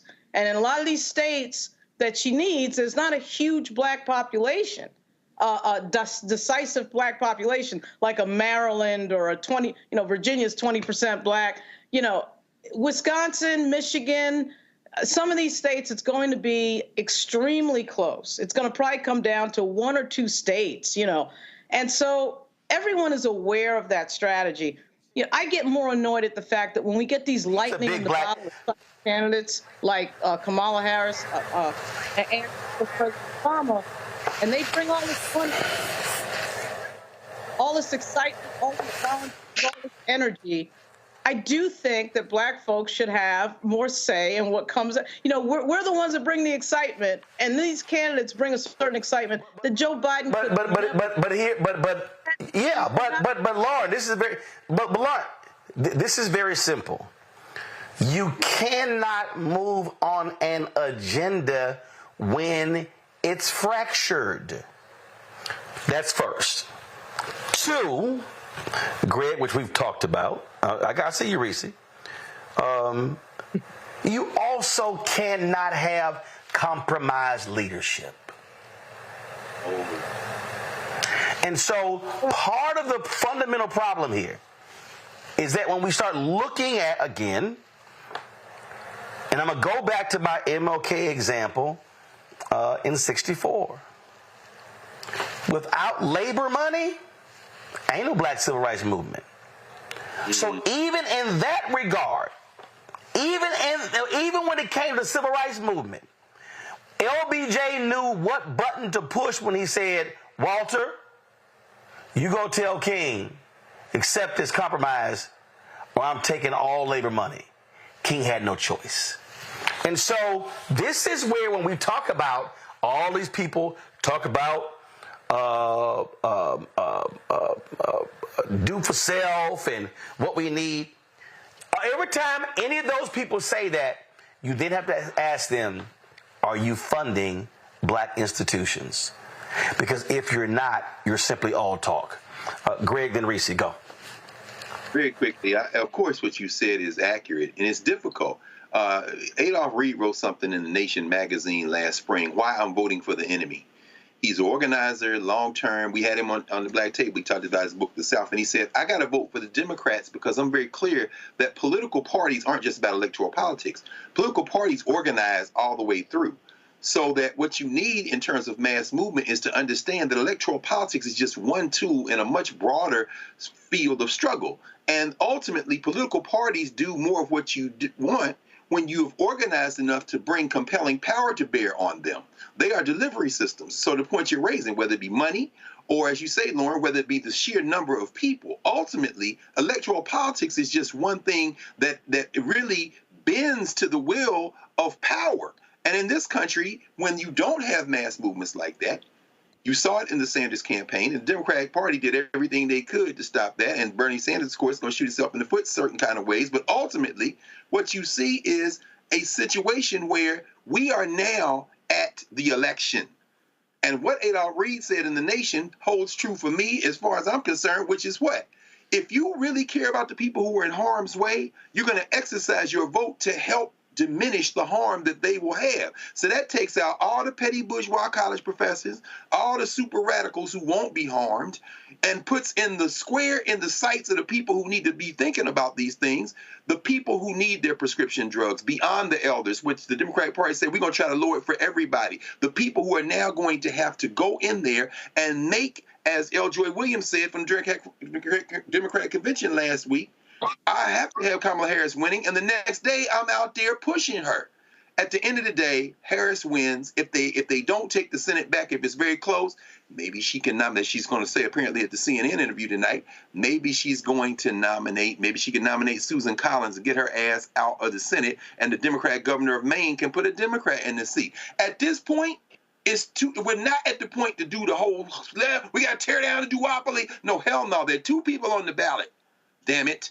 And if you care about these people you say you care about, you're going to use the vote the way it's supposed to be used when you're thinking intelligently, which as a way to express your ability to prevent harm. But the real issue in terms of power, if you ain't got billionaires in your back pocket, then damn it, you got to wear your shoe leather out like Tamika Mallory did, like Until Freedom did, like Linda Sarsour did when they moved to Georgia and drug Warnock and Ossoff across the line and said, we are purebred radicals, but damn it, we know these two senators have to be in the Senate. We have to be smart now. It's not a time for all that bullshit posturing, like Reese said, like you said, Reese.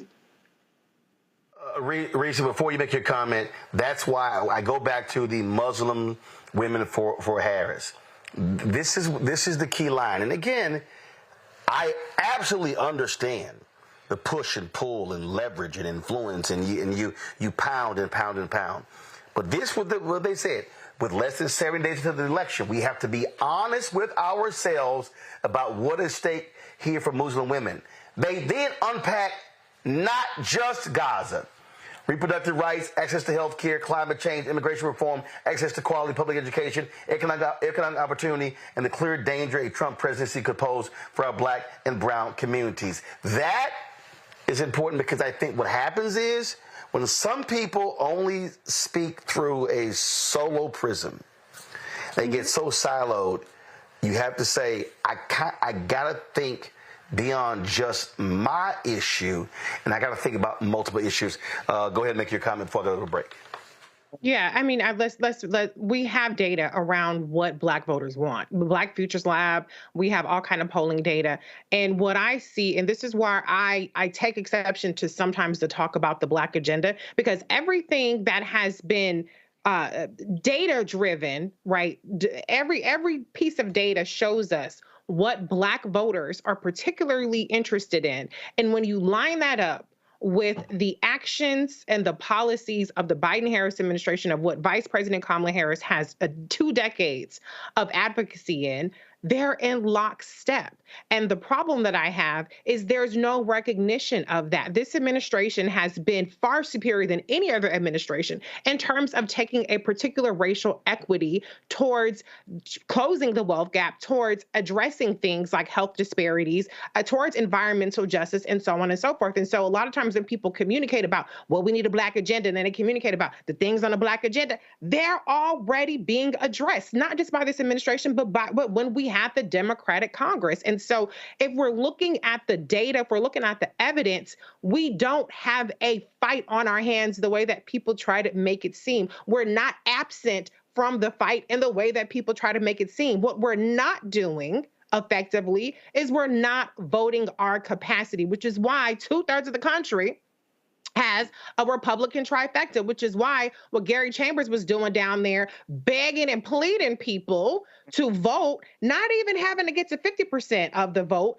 but just a couple more thousand people, and you don't have a Klansman, Jeff Landry in Louisiana, rewriting the damn Constitution when you have all those Black people in Louisiana. And so it's not, this is going to be controversial, but I don't think that the Democratic Party as it is today is the primary problem. I think that we don't exercise our capacity. And the other way that we really move the needle is in the primaries, making sure that a Jamal Bowman, I agree with you, Dr. Carr, it's not his loss, it's our loss because he's a champion for us. But making sure that Jamal Bowman's win, regardless of who they're up against, stop having the mentality it takes a white man to beat a white man. Oh, they ain't gonna vote for a Black woman. We can't have a Black woman. We can't have a Black man. Stop with that mentality. Vote our damn capacity. You ain't even got to get the unregistered voters, just the people who are already registered to get your ass out and vote. That's where we really have the biggest problem in our hands. And I've been on this show for going on almost 5 years, and we've been having the same conversation of begging and pleading people to just vote. And I hope and pray that we're not having this conversation under a Trump administration next year, because all of this fucking disinformation targeting our communities, making us disillusioned and disaffected has worked once again. Hold tight 1 second. We come back. We're going to chat with Isaac Hayes III. He's going to give us an update on their lawsuit against Donald Trump for unauthorized use of the music of Isaac Hayes. Plus, we'll get an update on what's happening with fan base. You're watching Roland Martin Unfiltered on the Black Star Network. Support the work that we do, folks.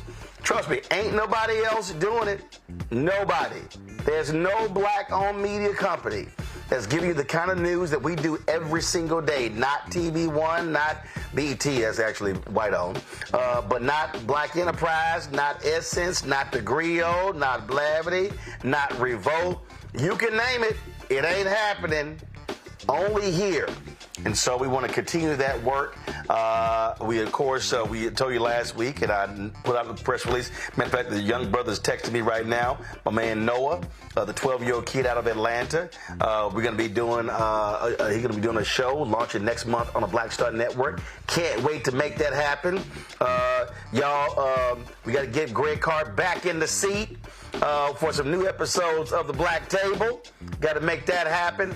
So support us, y'all. So you're checking money order, P.O. Box 57196, Washington, D.C., 20037-0196. Cash App, $RM Unfiltered.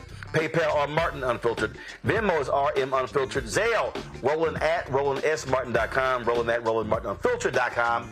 And download the Black Star Network app, Apple phone, Android phone, Apple TV, Android TV, Roku, Amazon Fire TV, Xbox One, Samsung Smart TV. We'll be right back. On the next A Balanced Life with me, Dr. Jackie, how to live the dream without it turning into a royal nightmare.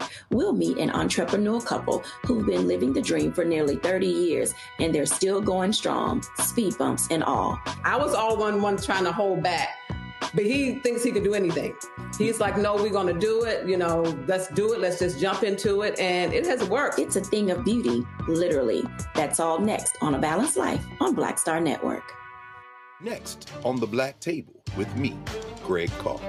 We featured the brand new work of Professor Angie Porter, which, simply put, is a revolutionary reframing of the African experience in this country. It's the one legal article everyone, and I mean everyone, should read.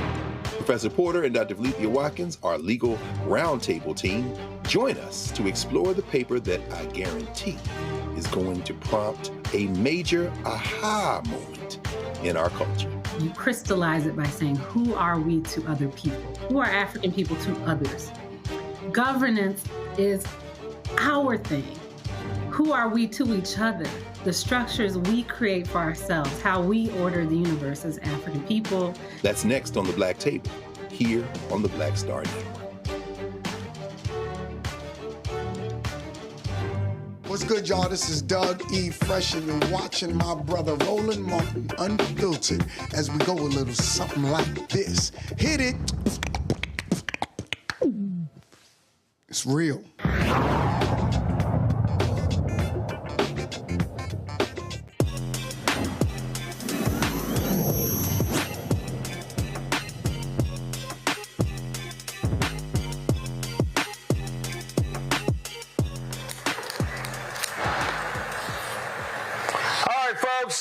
Isaac Hayes III is the founder of Fanbase. He also is involved in this political campaign. He and his family, they have sued Donald Trump. Isaac, I saw a tweet earlier today where you said there is some news on that front. What's up? I received a letter today from BMI confirming that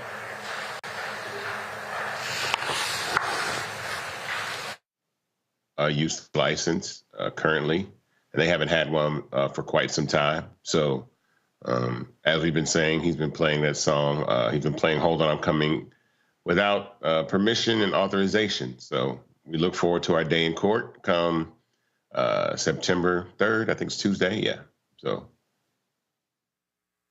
wait a minute. So all of those MAGA idiots who were on Twitter and social media saying you're going to lose, that man had the right to do it. You don't know what you're talking about. I mean, look, we talk about these YouTube doctors, these YouTube COVID specialists. Boy, it's amazing how many trademark and copyright experts popped up overnight. That tends to happen, and I think. What does that sound? Is that me? That tends to happen overnight. I think it's just par for the course. I think Donald Trump has a people that want to side with him, that want to believe anything he says. But I want to let the facts speak for themselves. My family wants to let the facts speak for ourselves when we have our day in court. And so copyright law is very clear. I kind of been saying this for about 20 years, so I know very much exactly what goes on with copyright law, and I kind of knew this from the very beginning. I wasn't aware of the amount of activity that was going on with the song, but we had repeatedly asked to stop. So we had to seek legal counsel. So people are going to have their opinion. They're going to say, even with what I just posted, there's still going to be people that have a difference of opinion, but not fact. So now, we talk about this political campaign. What have you been seeing, even on fan base, with conversations and discussions, and how people are using the app to speak to what's happening with Vice President Kamala Harris, Governor Tim Walz? There's been a lot of conversation about the current campaign. I think it's energized people to have these conversations. We actually just launched a new functionality today. We put the audio rooms on the web.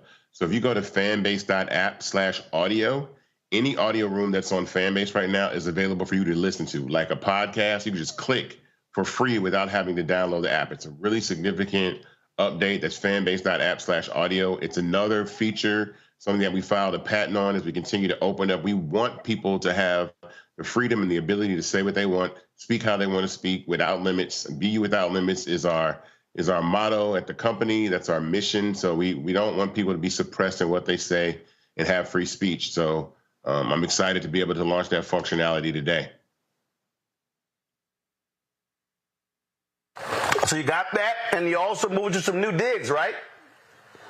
Yes. We just moved into our new headquarters in West Midtown in Atlanta.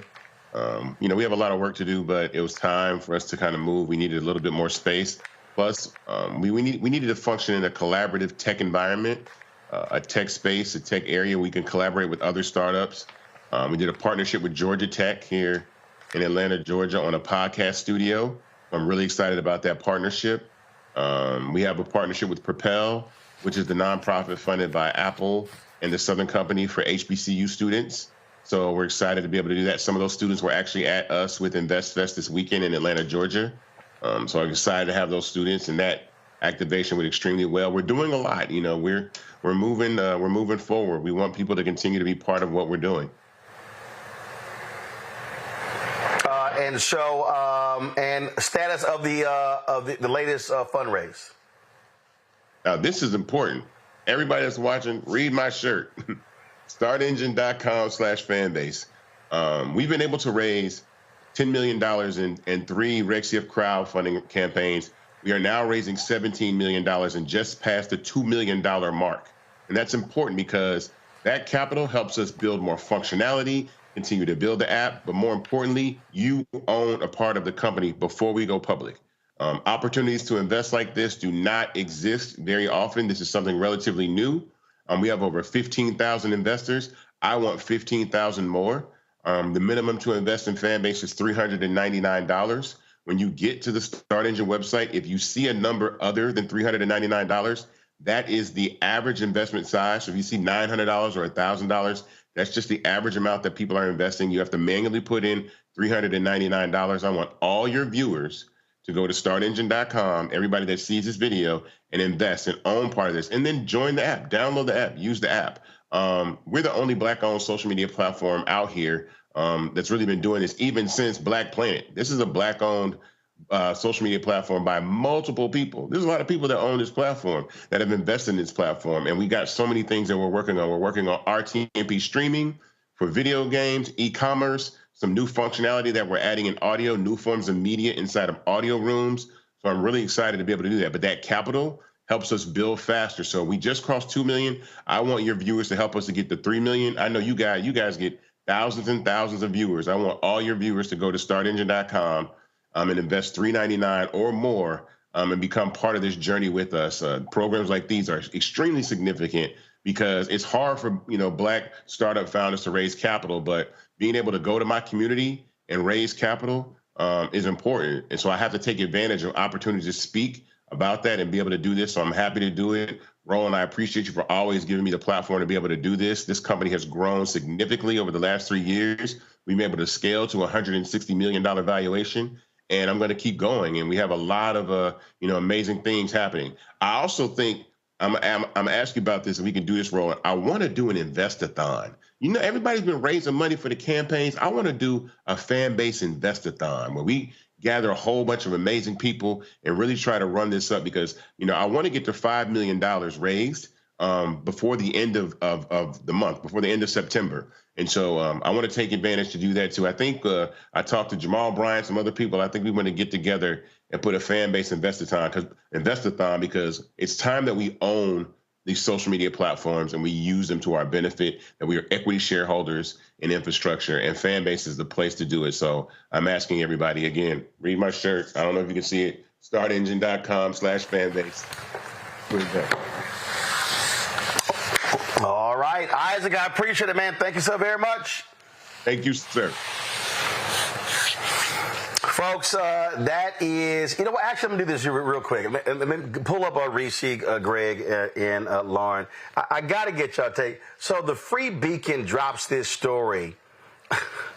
So let me just go ahead. I don't know how many MFs Reese going to drop, so let's just go ahead and just put it out there right now. They literally drop a story, matter of fact, I'm going to start with you, Reese. They drop a story, Kamala Harris didn't put down that she worked at McDonald's when she applied for a job at the Alameda County DA's office. I mean, folk mock those idiots all day, and I said, the 4 halls of fame I'm in, it's not in any of my bios that I worked at Wendy's in college. These people are stupid. You bitches got nothing. This is it. You pulling a what, 30? Is it 30-year-old? 30 4-year-old application. That's all you got. We can go back to a couple months ago when your boy just got convicted on 34 felony counts. So let's not talk about integrity. Let's not talk about shit being left off. You filled out your tax returns wrong. You couldn't find the 11,000 votes. You was stealing classified documents. You were impeached twice. Do I need to keep going? This is so pathetic. But this is why I love having a squeaky clean candidate, Chad. I ain't got to make excuses for nothing because this is the best that they have to work with. So thank you, Joe Biden, for selecting Vice President Kamala Harris as your vice president and passing the baton, because if this is all they got, it's going to be a lot easier to get to November than any of us could have ever predicted. Lauren, I love this here. This is a tweet here.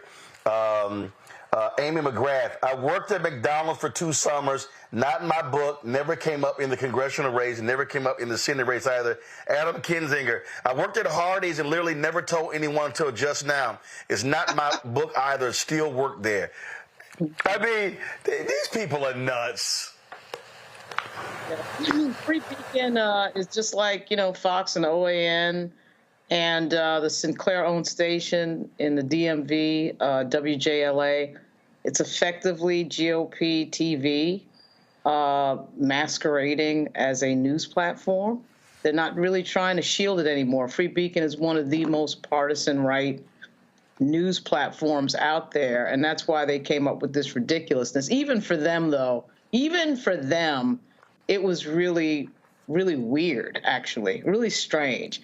And so they got dragged, and they'll get dragged again. Just shows you they've got nothing. They've got nothing to say about the vice president, and they're just really just desperate. They're kind of in the same situation as the Trump campaign. There's just no strategy there to really criticize anything that she's done. They just don't have anything, so they got real desperate on that story. It's really embarrassing. Greg, Mark Hertling, I love this. Reporting now to avoid any embarrassing FOIA requests. During my teen years, I had jobs sweeping and cleaning tools at a service station, lifeguarding at a community pool, working at McDonald's, filling potholes on the street department, the worst, and being a Boy Scout camp counselor at SF Ranch in Missouri. I also never listed any of those on a resume. My wife only has cursory knowledge of any of this. These people, if that's the best that you can do, going after Vice President Kamala Harris, good luck. Okay. And she's got the right white man, Tim Walz, licking on ice cream with Roy Cooper in Raleigh, North Carolina, jumped up in front of the firefighters looking like a firefighter to cheers. Junior Varsity Vance got booed with the firefighters. Everything is falling in place. And this is humorous, but I will say this. I have to say this. As an alum of Wendy's, Arby's, and Crystal's, though you in the South know about Crystal's, who worked at all 3 of them places, never put it on a resume. Nothing, I don't know that anything makes me more, touches me more when I see an elder or somebody working at a McDonald's or a Wendy's or sweeping the floor in the dining room at a Jack in the Box or White Castle. My brother worked at Bojangles. My sister worked at Foot Locker. Gussie worked at Foot Locker. We had those jobs not only because we were young people looking to make a little money, but we from the working class. When I think of Reverend Barber, and I think about the Poor People's Campaign, and I think about the people that we saw, Roland, that came up to you, man, hugging you, thanking you for everything you do, thanking you for the Black Star Network just a couple of months ago in downtown D.C. How many of those people work fast food? Let me tell you, white boy, something in the Republican Party. Because you have contempt for your base. Some people work those jobs because they have to try to make ends meet. That's why you have to have a $15 minimum wage, because the people who own those places are not trying to enrich those folk. Some people work at Chick-fil-A not because they want a little extra money for after school, but because they're trying to make ends meet. When you ask her whether or not she had that on you, when you say, well, why don't you have this on your resume?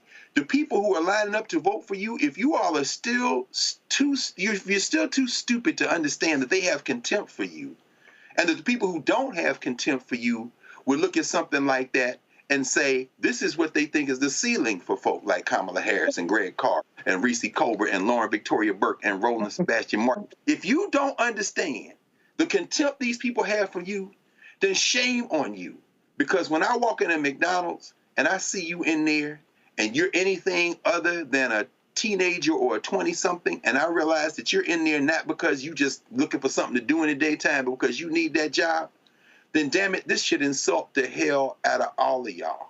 This is a serious conversation, and we laugh about it, but I promise you, man, nothing makes me madder to see people in America busting their ass past the age when they should be in retirement or have some benefits, and then this becomes the light kind of thing. I'd be proud to put Wendy's and Arby's and Crystals on my effing resume if I needed to. Why? Because it's honest work. And Dr. King said honest work comes with dignity. Y'all go to hell. And that sure has helped me pay for my college. Before I go out, y'all, this is a photo right here of the rally in Savannah, Georgia today. A great photo. And I know that just makes MAGA crowds sick because this is the kind of crowds they're turning out every single day. And so we're going to keep covering this stuff. Greg, Reese, Lauren, I appreciate it. Thank you so very much, folks. I'm going to see you guys tomorrow. But to go have some dinner with my family. So we appreciate all of you watching the show. Please support the work that we do, folks. Again, I'm literally putting a schedule together now. The places we're going to be traveling in September and October, broadcasting live, wanting to get your perspective, get your thoughts. And so we cannot wait. But your support is critical to us to do so. I keep telling y'all, I ain't got millionaires and billionaires supporting this show. They're not sending me big checks. We don't have advertisers who are really supporting us. We're fighting a good fight every single day. So when you send your dollars, it matters. The goal is to get 20,000 of our fans contributing on average $50 each a year. That raises $1 million. Goes an absolute long way. And so send your check and money order, P.O. Box 57196, Washington, D.C. 20037-0196. Cash App, $RM Unfiltered, PayPal, R Martin Unfiltered, Venmo is RM Unfiltered, Zelle, Roland at RolandSMartin.com, Roland at RolandMartinUnfiltered.com. Folks, that's it. I'll see y'all tomorrow right here on the Black Star Network. Holla! Folks, Black Star Network is here. I'm real revolutionary right now. Support this man, Black Media. He makes sure that our stories are told.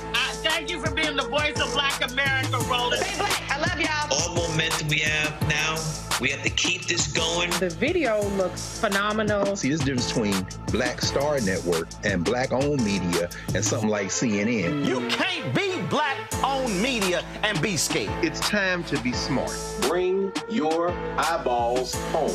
You dig?